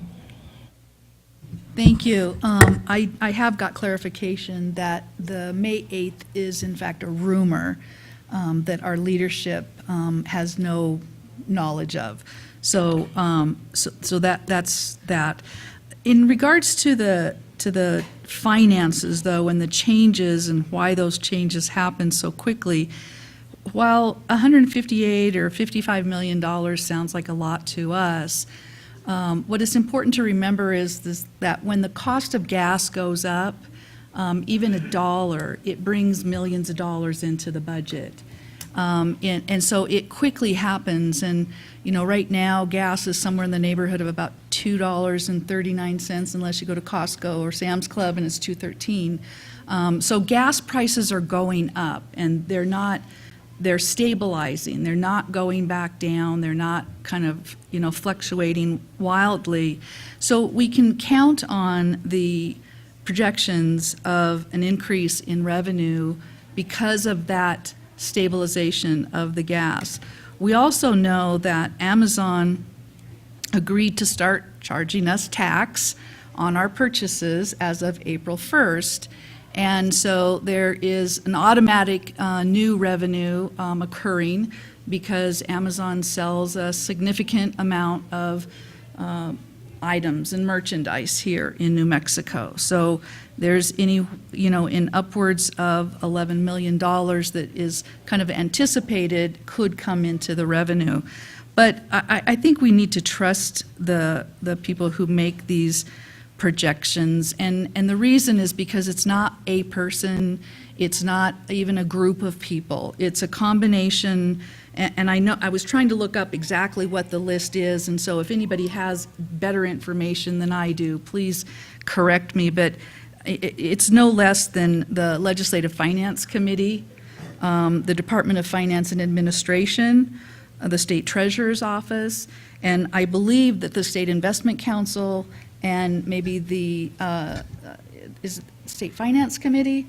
I mean, there's a group Right, of and people. they also use Beeper, Yes. from UNM. They use various economists chime in and do modeling. So, I mean, it is a cadre of individuals that are doing And they all this. do their individual modeling projections, and then they come together as a group, and they have to agree on those projections before they can be published. So it's not kind of willy-nilly. It really is a good projection, and that's why we know that, income revenue goes down and revenue goes up, because it has to be watched on a quarterly basis, and there's people who are watching it almost on a daily basis. But I trust this, and because of what the superintendent has said, and I too, Board Member Cashman, really respect your opinion. I really do, because you think this kind of, long-term strategy, you take it very seriously and you really think it through. So thank you for your comments. But I do think that it's in our best interest to work off of the budget that we know we have, because the only way that we'll lose anything, we can't gain anything. There's no gain to be had because there was nothing eliminated from the budget that's been approved. There is no gain to be had. But the only way that it can be cut is for the legislature to go back into session and cut public education. And I've been at so many different functions and forums from Albuquerque down to Las Cruces to, here in Santa Fe, and also, emails from both sides of the aisle, Republicans and Democrats. And nobody has an interest in cutting public education, not a penny. So I feel like I don't even think it's a risk. I think it's our responsibility to make a budget based upon the funding that we have. And I think it's highly probable that if we make a budget that's any different than the money that we have, that it would be likely rejected by PED and not be approved by them, because they're very set on the fact that this is the budget that we have and this is what we're supposed to work from. So I feel really strongly that we need to eliminate 2 and I believe did we eliminate 3 already? Or 2B or 2B. I'm a little confused about, but I think I prefer that we go with 1, and if we have to consider school consolidation, or if we have to consider school building upgrades, in the next 2 years or 3 years, then we do that when we cross that bridge. But I'm not comfortable at this time knowing that we have a lot more to rely upon than we did even a month ago. A month ago, everything seemed like it was like Harry-Carry. It was hard to even figure out, and I was a little nervous about where we were going. But I feel much more confident about it right now. And so for today, the conversation of whether we rebuild the schools, whether we improve the schools, or whether we consolidate the schools or close the schools, that's just not for me on the table right now.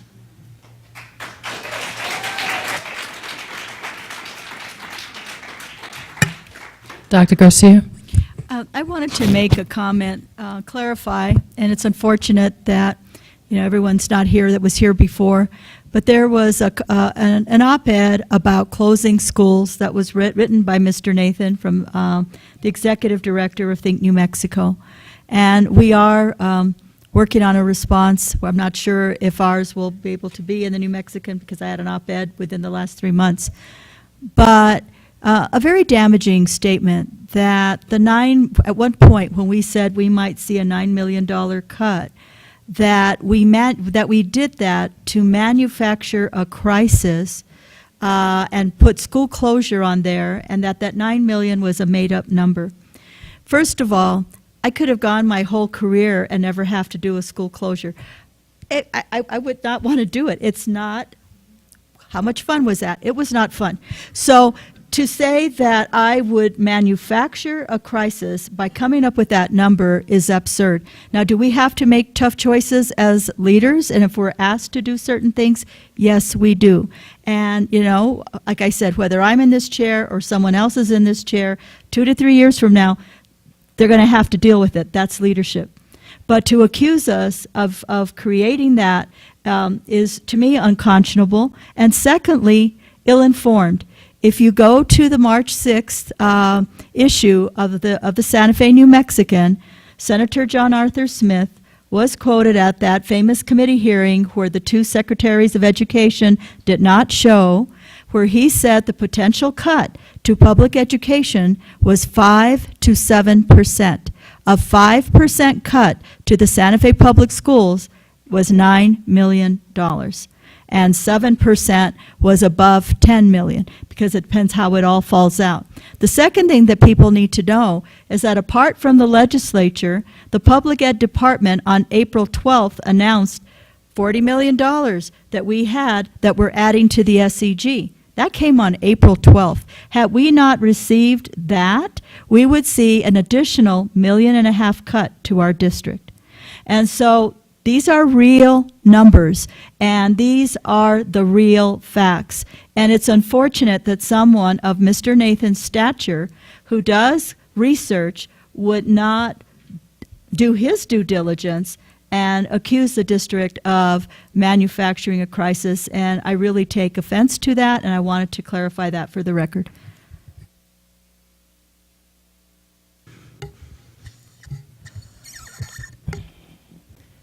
This has been probably one of the most difficult decisions I've had to make in my life. I haven't been getting a whole lot of sleep. That's just the nature of my nature. It's been difficult, and I've had to think about it. I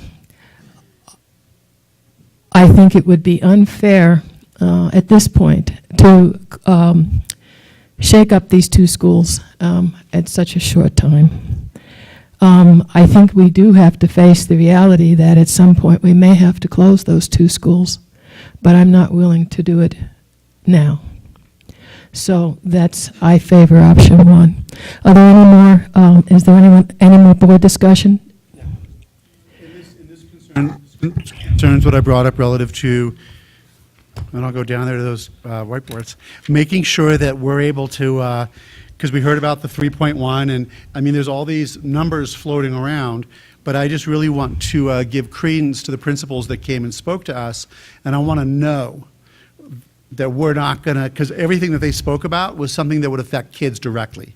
I think we know that. I don't think we have to do the whiteboards tonight. I think I do. I mean, I well, want to. If you want to stay after the meeting and people want to come and hear it. No, I think it's important for us to go over all of those things because it's. I don't know what to do here because. Well, you have a board member that wants to speak and do something. So that's right. The board member can do that. The board can do that. You can do that during the board discussion, or you can do that after the fact. But we have these. We've just paid these professionals who have put clearly over thousands of hours into this. What's going to be accomplished now by going to whiteboards? We're going to, excuse me, I don't interrupt you. I don't understand that because we're going to start picking apart what the recommendations that they gave to us. They gave us options. We went and we listened to all of the principals. We listen to the directors. We listen to the associate superintendents. We can't take this apart now tonight on whiteboards. That's totally irresponsible.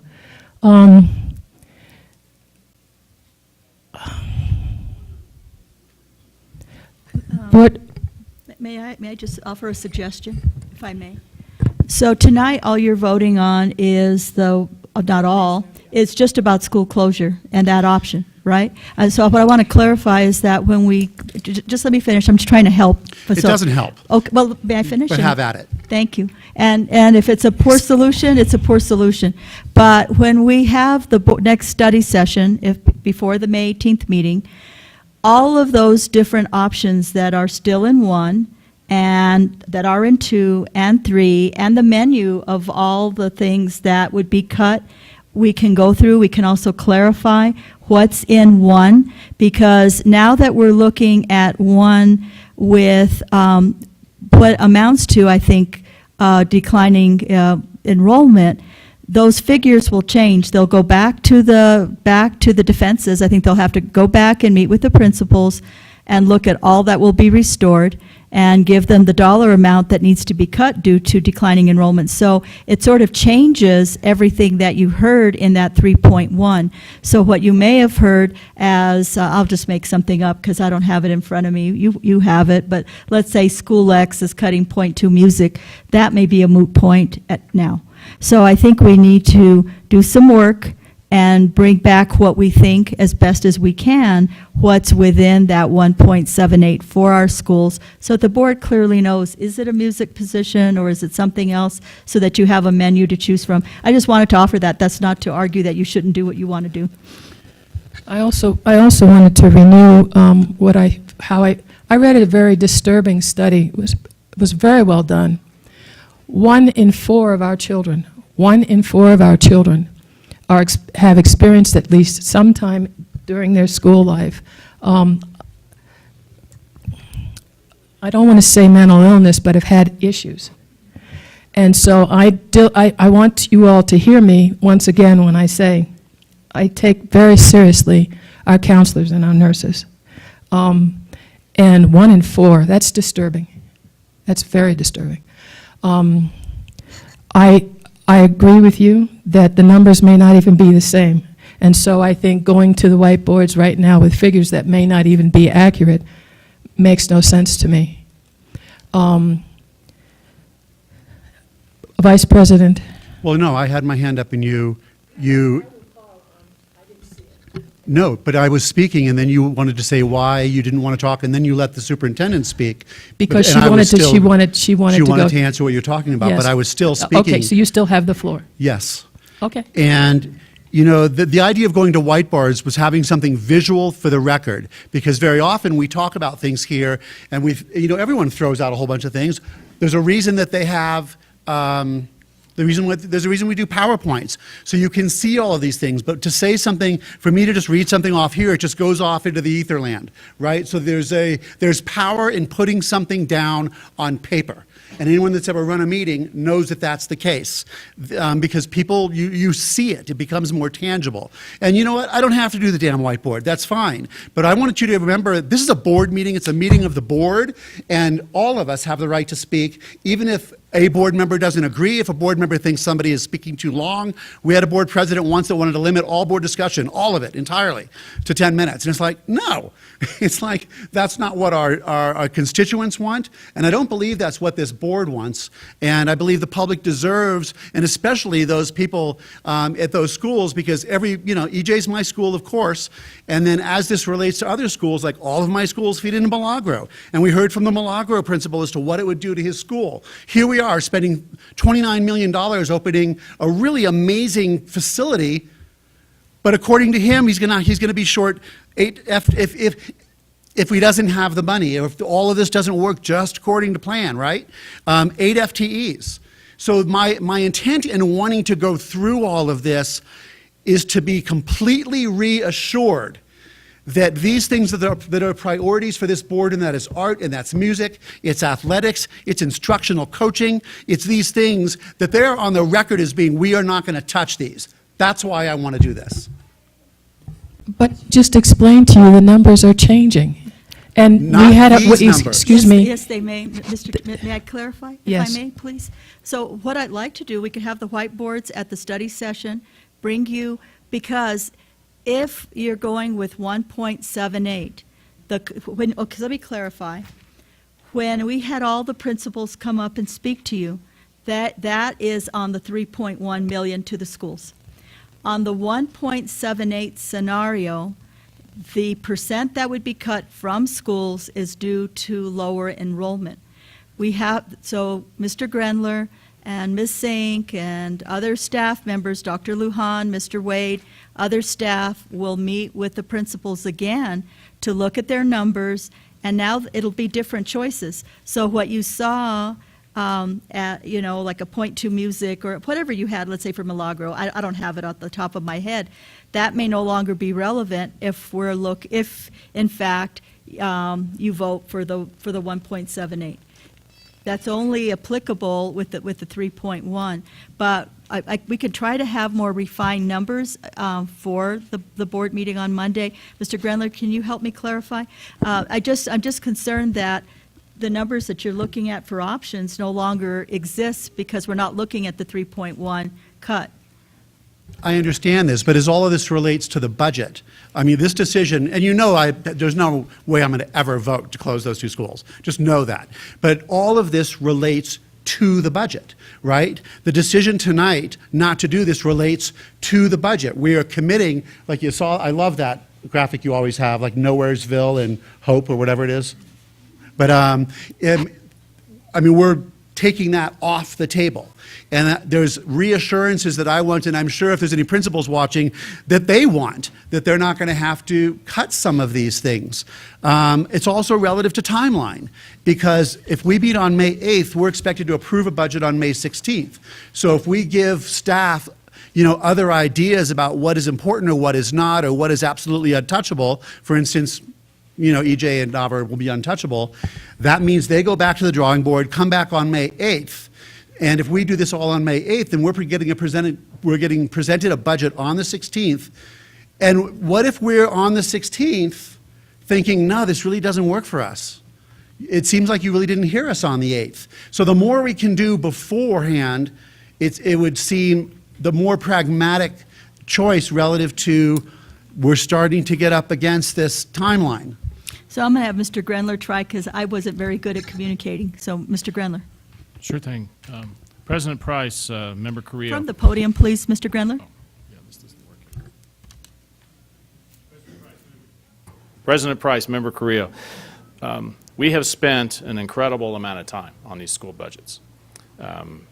Probably spent, I have no idea, preparing for it. The schools worked with their school advisory councils. We spent close to 40 hours in 1 week. And the folks that were there, and I want to remind you of the folks that were there. Okay, Ms. Sink, Dr. Lujan, Julie Lucero was here a minute ago. She was there, our head nurse, our director of wellness, music and art coordinators were there, as well as representatives from human resources and business services. The whole group was there to ensure that the schools had the core instructional staff, which was necessary, which is supported by state statute and CBA, just like every year, and also the core supports, counselors, nurses, health aides, coverage, all of this, to our core FT for each school. So what was removed from the schools was in excess of that. And many schools, in order to reach, I'm just going to explain this to you one more time, that many of the schools, about 2/3 of them did, but the 2/3 of the schools did not have enough money in their allocation in order to get that done. So whatever it took is what they got. All right? So now, depending on how much money we have, we decide strategically to put back in school budgets will be done just that way, strategically. We asked each principal to come with the 1 or 2 items which they felt and their school advisory councils felt was the most important to move the bar for student results. There are other ideas also based on research where investments might be made a little differently in our schools to move those school results. So those conversations, which we hoped we would have the opportunity to have, it looks like we will have. So that's exciting.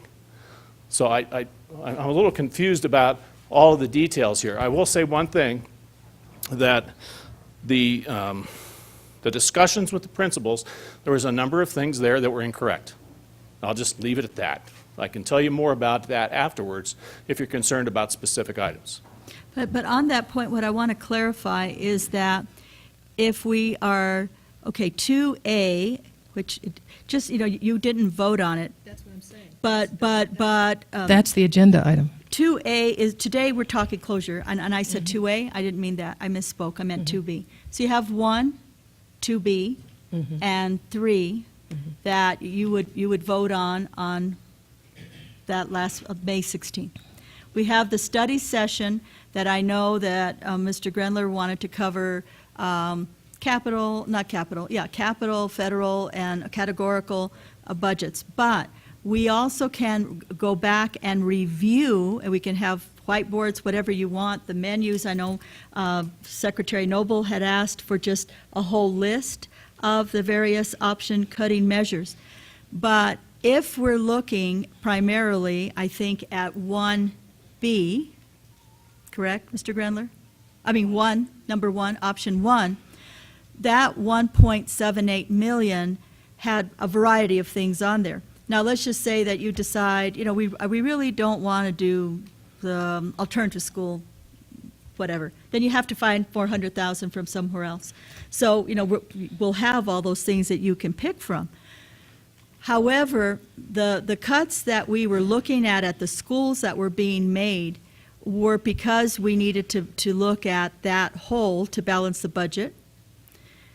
If we're looking at 1.78, most of what will be cut from schools really are due to declining enrollment, less special ed students, and not because we're balancing the budget and cutting art and music willy-nilly. Now, with that said, there are some things at the schools that staff would like to have a discussion with the principals about how we can better leverage some of those dollars they had in the school to improve the instructional program. And so we are working with the schools. The Fair Student Funding Formula, as Mr. Grendler said, did cover, but there are in some instances where there is some additional programming that we believe, and we will work with them, could be used more effectively. And that's what he's getting at, that we want to have a discussion. I believe, and please clarify or correct me if I am wrong, but PE, music, art, counseling, those kinds of programs, any reduction in those would be due to lower enrollment, not because we're trying to balance the budget. Is that correct? So I hope that helps a little bit, but just want to provide that clarity. Okay, I think we're straying from the action item that we had a move.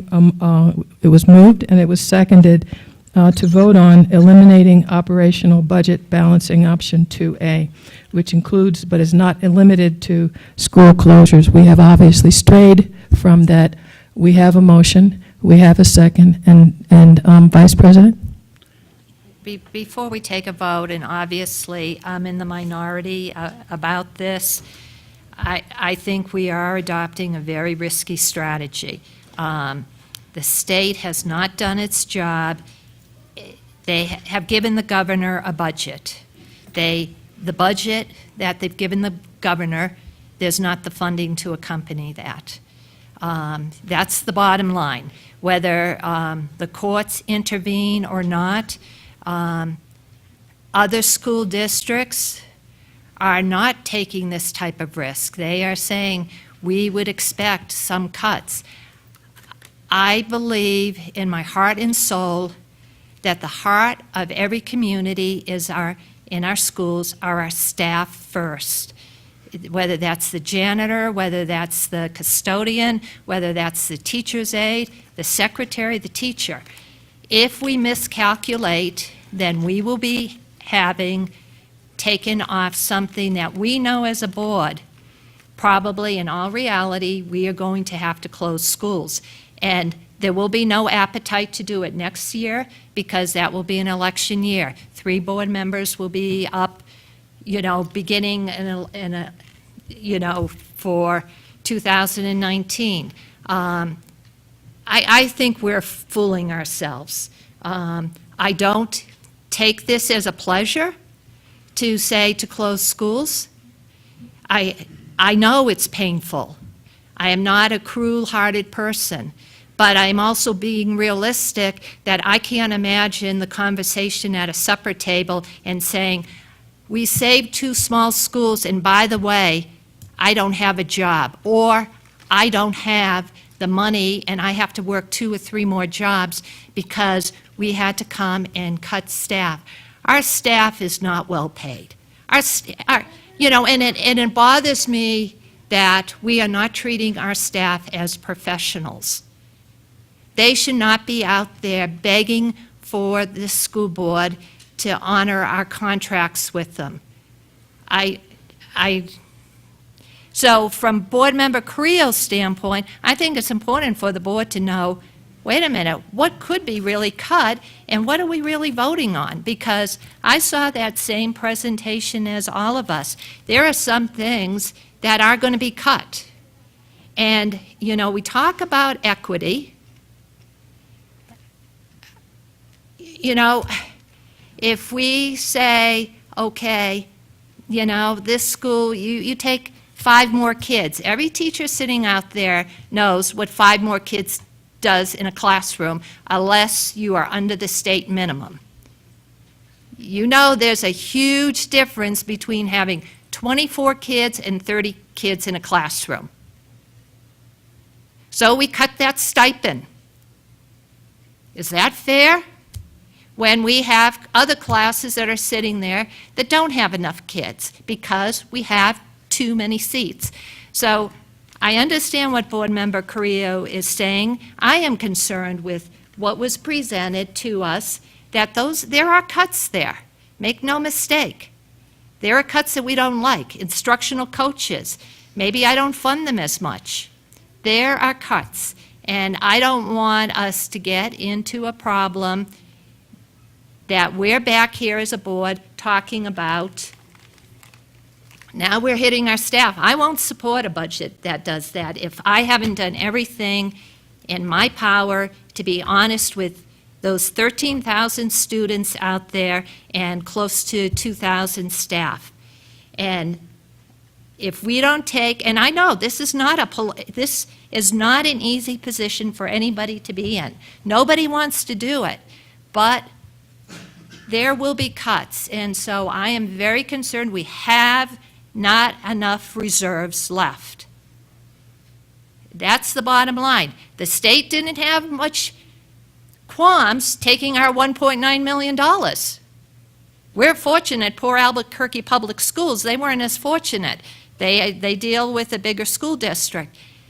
Every other school district is looking at, they're going to probably, you know, the state employees, whether you're dealing with CYDF, children, youth, yeah, CY, whatever.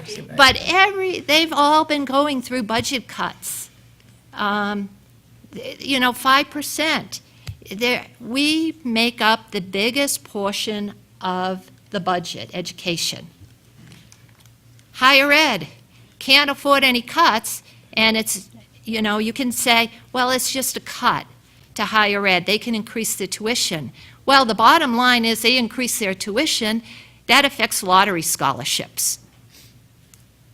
So they've got to come up with the money somewhere. I do not see this governor, except for the Amazon and the internet taxes. You know, I've listened to her talk. I don't see her going and saying I'm going to accept tax cuts, you know, or tax revenue enhancements, fancy name for increasing your taxes. Revenue enhancements. I don't see this governor doing that, so we're going to be in a stalemate. My responsibility as a board member, and I know everyone has spoken eloquently, and we all care about kids. We all have a different way to get there. We all care about our staff. We have a different way to get there. But I do not share the optimism right now that this state will do the right thing. We have a lawsuit against the state we've been underfunding education for years, and we will continue to and at a certain point, our professionals are going to leave. We can't retain quality professionals, and we can't keep on saying, you shoulder the burden. They have families, they have expenses, and, I don't think anyone that's not working for education would be saying, well, yeah, okay, I'll accept another cut in my salary.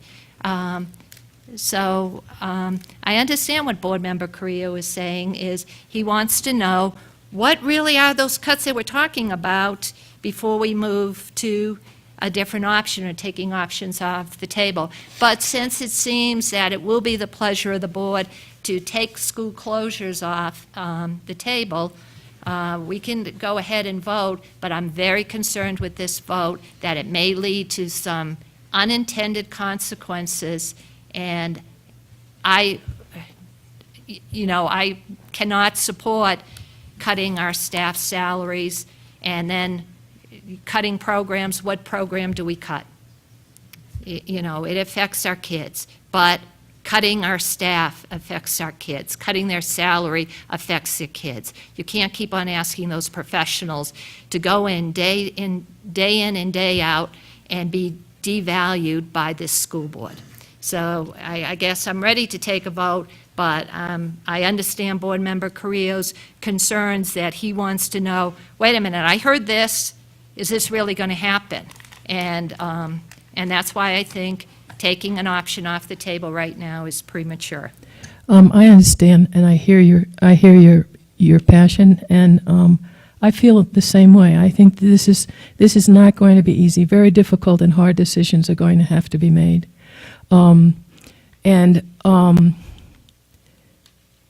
like I said, it's probably one of the reasons why I don't get a whole lot of sleep.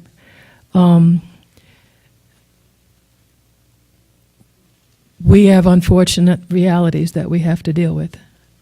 And until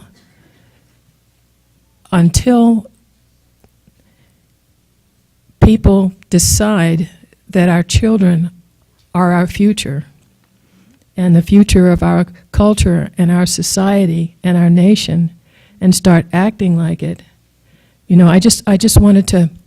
One of the things that just happened yesterday was the Secretary of Agriculture rolled back Michelle Obama's healthy lunch program. I thought, what is wrong with him? He sat there and ate chicken McNuggets and increased the fat content in chocolate milk for children. It's like, what in the hell is the matter with this man? I mean, that one upset me. School lunches are a big thing for me. He increased the fat content that children can get in chocolate milk. I don't even like chocolate milk for them to be drinking, but you got it. Unless you want the whole lunch in the trash, you have to make some concessions. So I would like us to vote. All in favor of? Oh yes, I'm sorry. I want to agree with Ms. Cashman on everything except, of course, closing the schools. No, and I agree with you on all of that. I think this is very risky. I do not hold your confidence, Board Member Trujillo, because it's dependent on oil and gas. And one blip from our president, one wrong tweet, anything could happen, and those prices the price will go down again. And I'm not going to force the board to go through an exercise it doesn't want to go through.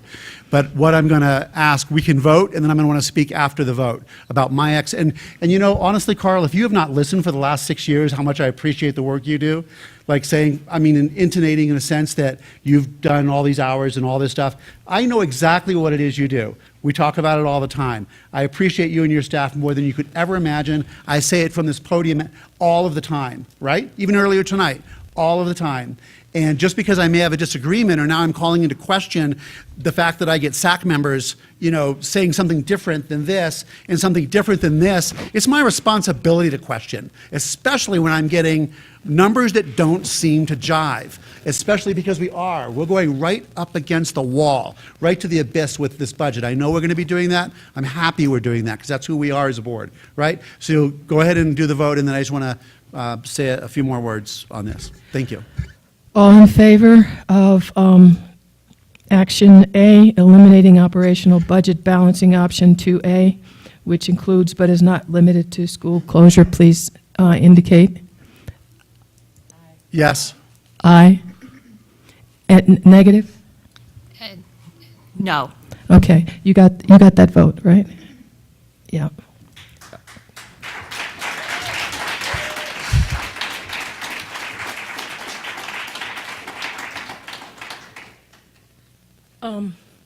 Board Member Creel and then Board Member Trujillo.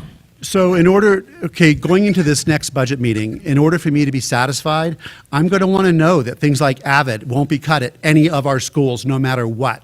I'm going to want to know that no one's going to lose any instructional coaching.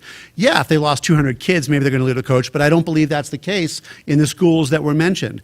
I'm going to want to know that a school that has 600 kids is not going to lose an interventionist, okay? I'm going to want to know that, and I especially at Capitol High, for the way they presented, I mean, they had the same kind of things on their agendas, both Principal Wilson Segura and Mr. Morano.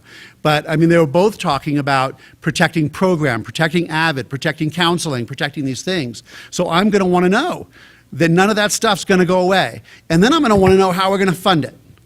We're going to have to come up with some creative ideas. And I disagree with, actually, Ms. Cashman on one thing. Kids are first, because there wouldn't be schools without them. And that doesn't mean I disparage in any way any of our professional staff, but I think that everything we do has to be kid-centric. They're the center of the wheel. Everything goes there. So that's one of my expectations. I know you said the meeting on the 8th or the 9th. I think we haven't decided that. But whenever it is next week, that's going to be my expectation of that study session. And then so perhaps what we're presented with on the 16th can be something that we can vote on. Madam President, members of the board, we will do our best to have that level of detail. People have calendars that they've planned in different ways that will need to be adjusted to see how we will meet with the schools. One thing that I do want to clarify on some of the pieces, and we will present that to the board, is that we want to have some discussions with the schools about how the instructional coaches are used. And we think there's a more effective way to use instructional coaches that may not be school-based and be used as teams. And so we will be talking about that and those nuances so that you are very clear on that. We have post-board tomorrow. We'll come up with a game plan of what that presentation will look like. We'll also address Secretary Noble's request for like a menu of just, what those dollar amounts are for the different things, so that if you have to piece together another option because you don't like how 1.78 is created or 2B is created, et cetera. 2B, I mean, you haven't voted on 2B or 3. So those are still there, correct? 3 does not have, I'm sorry, you haven't voted on 2B. And so, and if we have to look at a scenario with a 2% cut, you haven't even voted for 1. So all that's come off is just school closure. So we'll revamp and figure out what our weekend looks like, and we'll have all of that for you on, I think it's Monday, or Tuesday, I'm not sure. Thank you. Board Member Trujillo. Thank you. I do want to I can't leave it hanging out there. There was a comment made that this board devalues our staff, and I think we've made every effort to show that we greatly value our staff. And so I don't want to leave the impression or the comment out there that this board devalues staff. Thank you, Board President. Secretary Noble. Thank you, Board President. And just a point of clarification, I think am interested very much in the big picture and some menus of options. And in particular, for me, it is, the structural, how we begin to address structural issues and move the whole district, which, it's like turning a super tanker, and how we do that. The menu of options, just to clarify, for me was actually more important as a suggestion early in the process, that if we were, as we were, going to consider school closures and studying that we needed to be able to easily explain many of the options that were considered, i.e. a 4-day week and why not, and that sort of thing. So, I would leave it to your discretion to leave that particular task off of the presentation. But, having said that, I am sort of interested in the big picture and how we begin to make adjustments to some of the important things. And I really appreciate the comment about instructional coaches and how to use them. And that, to me, is exactly the kind of bigger picture thinking that we need. So thank you. I would like to ask if you would indulge me. The resolution that's coming up next is yours. Would you mind if we took a 15-minute break? Thank you.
I'm so sorry.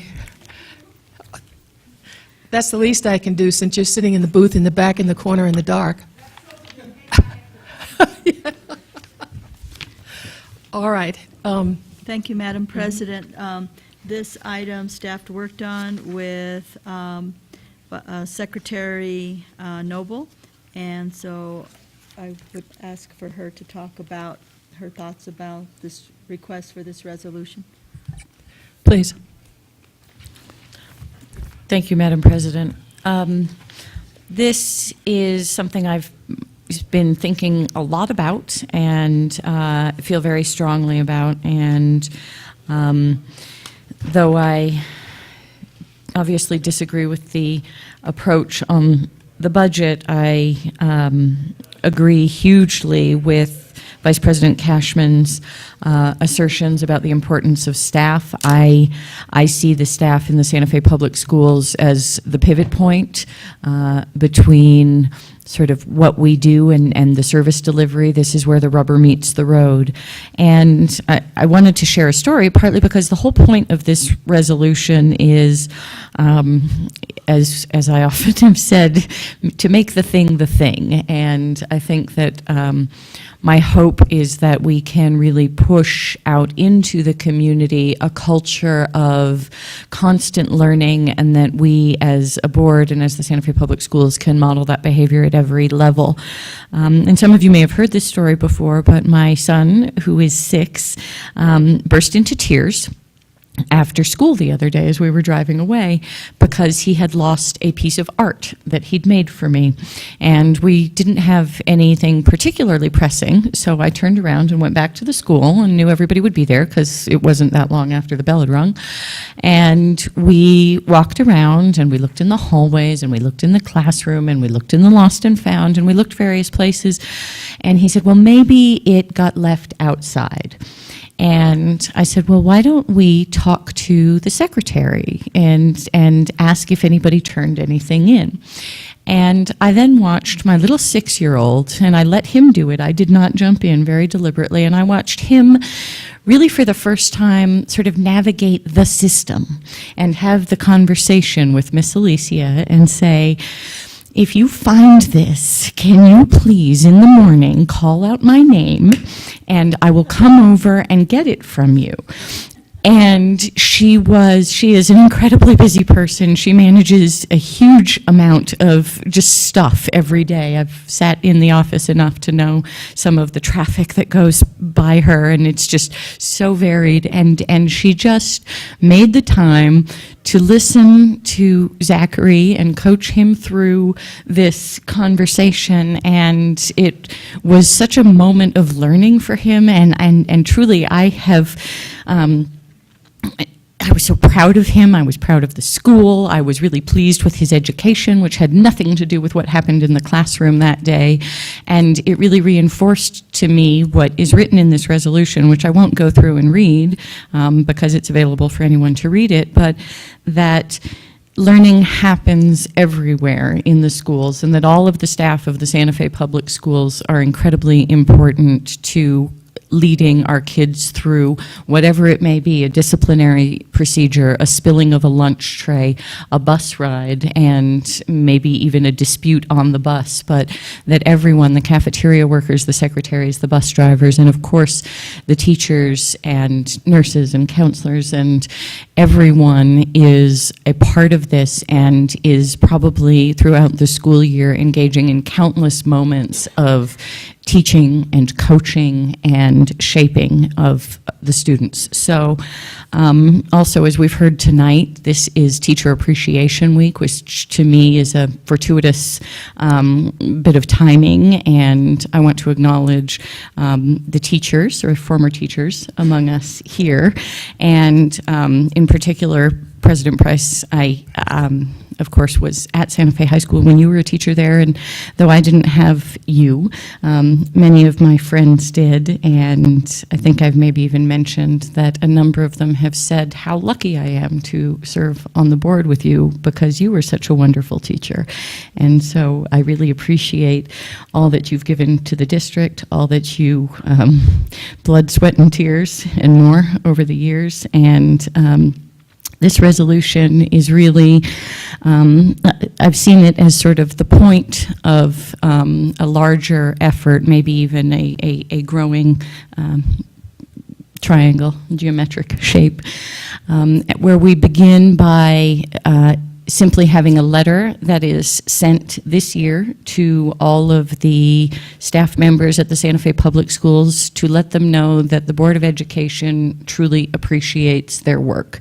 And I think that's important. As the resolution says, there's a lot of science that actually says that appreciation is a much better motivator professionally than money or any other thing. And they've studied this scientifically, and in the end, appreciation wins. And I hope that, and the other thing that the resolution does is simply signal the intent of the board. I believe, and from my background in economic and community development, that talent and attracting, retaining, and developing the most exceptional workforce we can is actually the key to the success in the future of this organization. And so the resolution would signal the board's intent to do that. And I believe we also need to ask the community to show up and create a culture in this town where educators are celebrated as the professionals they are, valued for the sacrifices they make, very often in earnings, rather than choosing another path. And I hope that we can figure out some essentially low and no-cost options to really start a movement and be proactive to develop in an exceptional workforce and engage our staff in and celebrating them as the professionals that they are and the creative problem solvers that they can be, because this is truly the most noble profession, I think, and I didn't choose it, but I am in awe of those who did and so appreciative. So I hope that we can start with this gesture and expression of appreciation through a letter and really work to build the culture of learning and appreciation of education in a very grassroots way in this community. And that's the intent of this resolution. Thank you. May I have a motion? I guess I'll move to approve. Second. Any discussion? Vice President? Jasmine? I appreciate you doing this. If you're looking for low-cost ways to appreciate the district that you represent, since I've come on the board, at least every year I reach out to every member of the staff within my schools. In fact, for this week, I sent them all an electronic greeting card to all the schools I represent, all the staff, whether it was janitors, secretaries, bus drivers. So that's a low-cost way. The other thing is maybe the superintendent could investigate. When I met with the Interfaith Coalition, they wanted to get more involved. And one of the things I suggested to them was maybe they could get together and figure out ways that we appreciate our staff every day, whether it's that different businesses might give them discounts, or even put a list together so our staff knows if you go here and you say, I'm a teacher, they're going to give you 10 or 15%. And, you know, if one of the biggest discounts in town for our staff, if you have a paycheck from Santa Fe Public Schools, you can get, and you use the Chavez Center, you can get some money off of your membership. So there are many places that will give you discounts, but the Interfaith Coalition said that they would be more than happy to partner with the school district and maybe take that on, so we could show as a community we truly appreciate our teachers and our staff. Yeah. Dr. Garcia? Thank you, Madam President. Vice President Cashman, I think I have a meeting even this week with them. I also met with a member of them that are working on another initiative to talk about raising money for the schools in a targeted way for what we could do. in light of working on this resolution, we're also working on a survey just to get an idea of all of the various kinds of recognition that already exists so that we get a better sense of where are the gaps and what could we better do. And from what I understood from Secretary Noble is that with this resolution that hopefully the community or whatever the board might want it to do to activate the community for these kinds of programs, that then we would learn about them, document them, put them in a directory. There's a variety of things that we're looking at of how we can better let our staff know that we appreciate them. So we look forward to working on this, operationalizing this resolution. Thank you. Any other discussion? All in favor of the resolution, please say aye. Aye. Any opposed? Motion carries. The resolution carries, excuse me. Now we have board discussion and Board Member Carrillo.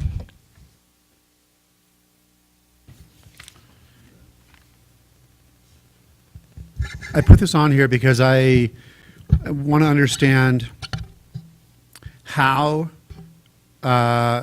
counselors especially, but schools know and are learning that kids do not have to take PE if they are involved in sports. Because in the past in the district, the counselors were so overwhelmed that even giving the kids the right college advice sometimes, I mean, they're just overwhelmed. There's just so few of them. So I don't want some kid taking PE next year as a senior when he could be taking an elective and, you know, he's already finished soccer or football or whatever. Do you want an answer? Okay. Madam President, members of the board, Board Member Carrillo, and I'm going to also defer to Mr. Wade, but my understanding, we send out a directive and also to Ms. Zink, that we did send this out to the principals, to the athletic director. The athletic director was to get it to the coaches, the principals to the counselors. We can do another reminder. We'll probably should do another reminder in the fall. But there was communication sent out after the board passed this. I don't know if Mr. Wade or Ms. Zink want to add anything to that. Either one of you have anything to add? If you do, please go to the podium.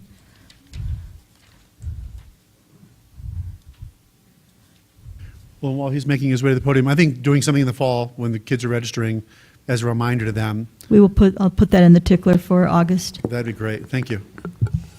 Mr. Wade? We did pass the information on through Sarah Bach and I to the schools.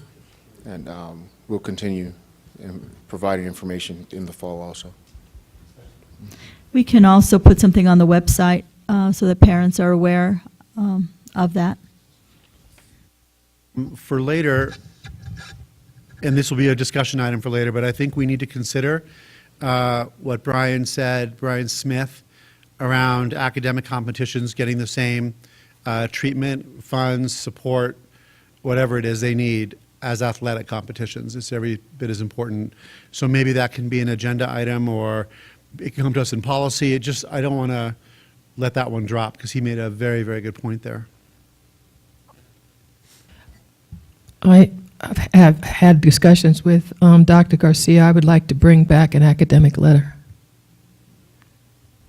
And have special. A letter. I had to think for a second.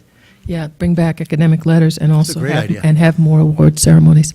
I used to do that when I was a principal at Capshaw, and I had special lunches, and we used to have at Santa Fe High and Capitol High, they used to have the kids who were on honor roll. It used to be published in the New Mexican. And I'm sure that says a lot to the community and a lot for those students who work so hard. So I'd like us to try to do that with honor rolls, stuff like that. They still do it. Yeah. For all the schools. Yeah, but I mean, it was a big full page, double page. Madam President, members of the board, having been a debate team and speech team nerd, I really do believe in, that's what kept me from dropping out of high school. And I know for many of these kids, having that niche, it's a funding issue that we will have to look at. And also if we have like an athletic director and we have a director of activities, It's another administrator adding to the bloated bureaucracy. But fortunately, you all understand that. And so it's something that we would look at if this, as we do the budget building process, if this is something you'd like us to pursue, particularly also with the community wanting to come forward and help us with some of this. I'm very excited about what the possibilities are. I also am going to pursue more aggressively revenue generation, and I do want to talk to the board about that, what the parameters should be for revenue generation, to be able to fund things like this that aren't funded through the SCG. Vice President Cashman. And I think that's great for the honor roll, but I don't think the New Mexican has done that consistently. But I think it's also important, we tend to focus on our high schools. We need to focus on our elementary schools. Once they see their names in the paper. And middle school. That's Yeah, right. I mean, Yeah. but if you start at the elementary schools and they see their name in the paper, especially if they're still doing newspapers in the classroom, that's very motivating. Everybody wants to, when we had the No TV Week, everybody wants to have their name that, so those type of things, make kids want to do the best that they can. So, and I was going to bring that up, so I'm glad you brought it up, Board Member Carrillo, on Mr. Smith's comments. The last thing would be K3 plus. Did you guys hear about K3 plus being eliminated entirely? But not. Somebody told me that, and I Let just. me clarify, it was not eliminated entirely. Santa Fe Public Schools saw a 15% reduction. So it's going to be offered in a more limited fashion at So less we are, schools, or? as a matter of fact, Ms. Raper is attending Cabinet Post Board tomorrow to talk about how we're going to balance that and whether or not we're going to use any funds, other funds that we receive from summer school to be able to support it. But it is an area of concern. Some school districts saw an even larger cut, but ours was 15%, but it was not eliminated. Any other board discussion? Was your hand up again? Board Member Carrillo, did you put your hand up? No. Oh, okay. I love this part of the day. Oh dear. I have to put it down. Anyone have anything for advanced planning? Is the 8th correct? Well, we haven't made the official change. We said both, throughout the night, we said both days. Well, we said we would do the 8th, and then if we needed to, we would do the 9th. Isn't that what we said? I think we were looking at the 9th because the 8th is the athletic day. That is correct. Well, then what's your pleasure? Well, I've attended 6 athletic banquets, just to attend a 7th one. But if, I'm not going to hold up the show just because I want to do something. but there are a lot of cabinet that go to that athletic banquet, so it might be considerate of the cabinet to change it to the 9th. I'm flexible. Time to change it? Yeah, Madam President, we would notice it, we just need the, 72 hours or something? So we're fine. We just need the 72 hours. That means by Friday.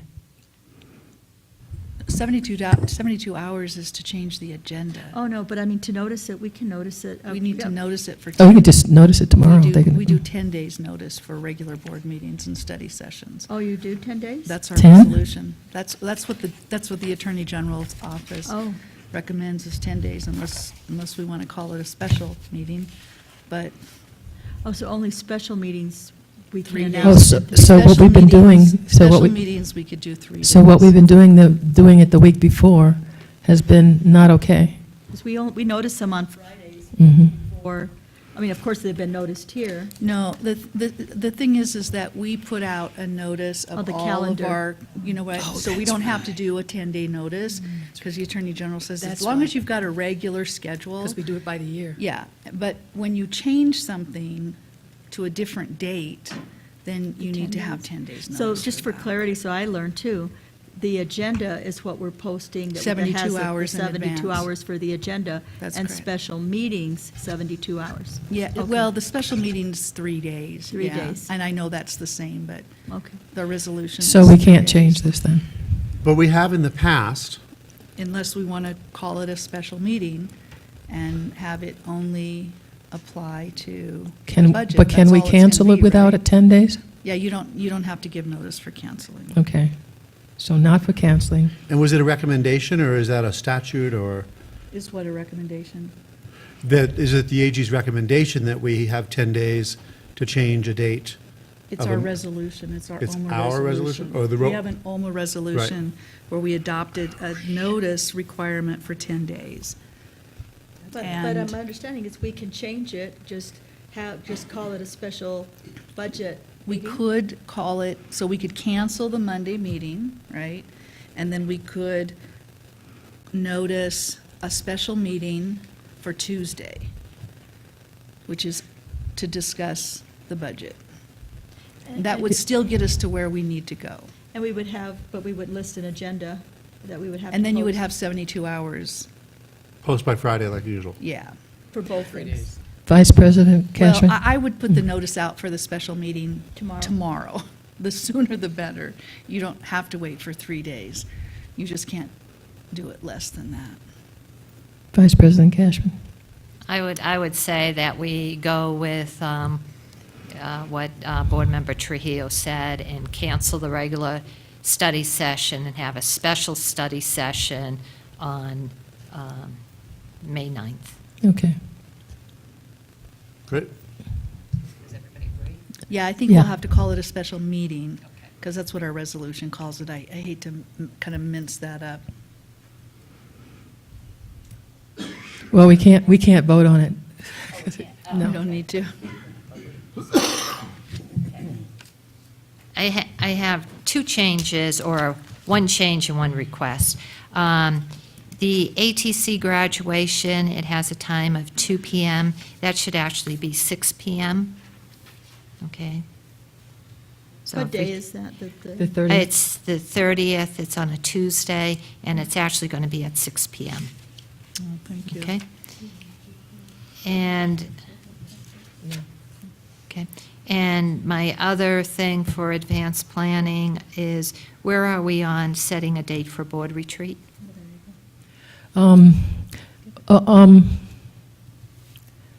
Secretary Noble and I got together, and thank you.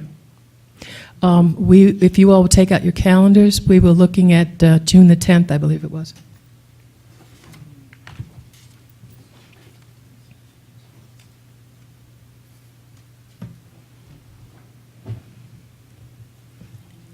Is there anyone who can't do it on June the 10th? Hold on. Okay.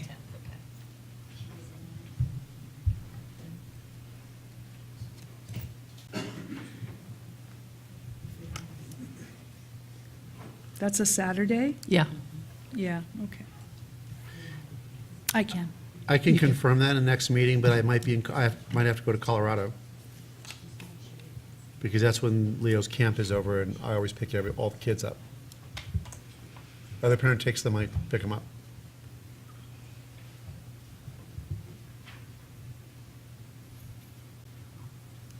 I can do June 10th, and I can also be flexible if we, Well, we thought maybe we could do it on a Saturday, and it would be day long. yeah. I could do either the 10th or the 17th, if that works so we can get everybody there.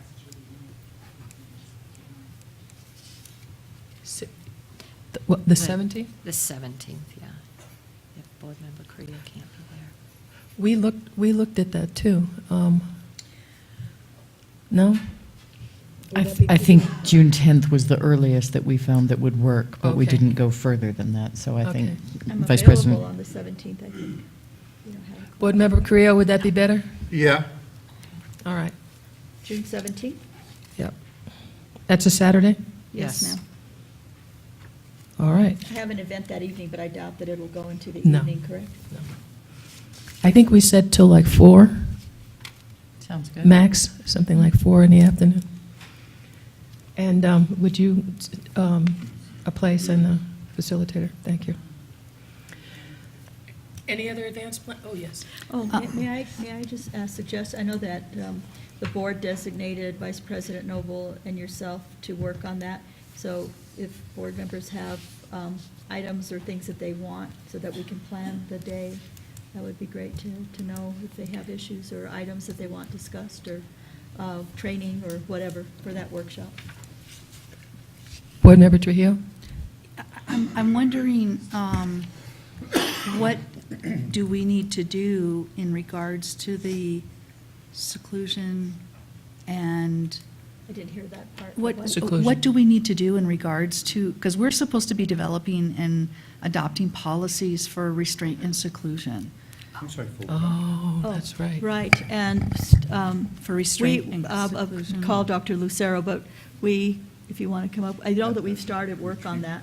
Well, I'm just wondering when we're going to do it. Maybe we Yeah, could that will be hash it coming out as a at that policy time. to the board, and, you know, we're working with in-house counsel and expert counsel on the outside, but would you want to address it just very briefly?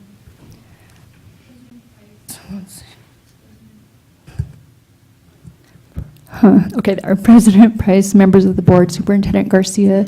So we do currently have a policy in place for students with IEPs, special ed students, but we'll be expanding that to make sure that the district is completely, the entire district is covered. There are some minor changes that we'll have to make specifically with students with IEPs, but prepared to do that. Okay, because the seclusion and restraint is not limited to special ed. It's for all students. Exactly, and Okay. actually, we do currently have a policy that we do not use seclusion at this time, no. The only one we do currently practice is restraint for those students. It's currently written in their IEP, and for general ed staff for reporting right now, we have that there just is a reporting time frame, but not necessarily when to use it. Moving forward, we're actually not allowed to include that in IEPs. So Right. there's a few other changes as well. Okay, so you're working on that, perfect. And then the school lunch program, I don't think we have to make much changes, but there are some changes that have to be made. Actually, our policy, and my understanding, and I'll follow up with our COO and our Director of Food Services, is that I think our policy, your policy was actually very progressive in That's what I advance thought. of the state law. Okay. But we will go back and review it to see if we need to make any modifications. But my understanding, I believe that we're in compliance. Okay, those would be the only things that I would add. But those aren't for the board retreat. Yeah, no, I Right? know. Oh, And I you were just bringing it up? I was just bringing it Okay. up in case we needed to do it at the board retreat. Are we still on advanced planning? Yes. Okay, I just want to point out that the NMSBA School Law Conference is June 2nd and 3rd, so Friday and Saturday, and it's not on here. So we need to add the Please. MSBA? Yes. Thank you.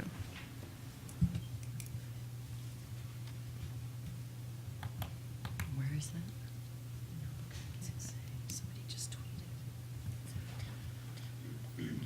And if anyone wants to go, you just, you need to talk to Alma, Mrs. Opeda. No. I'm getting everybody's names mixed up now. Okay. Yeah, Behar, it's Almi and Alma. Any other advanced planning? Okay, meeting is adjourned. Thank you. Everybody's seen this meme? You Mexican just put that up there. They're like waiting for the sugar tax results in the newsroom. Okay. Conversation has just dried up. Yeah. Let me finish. I mean, it's Yeah, going as to be soon as I close, and finish they're going to be signing really it. careful. Partly.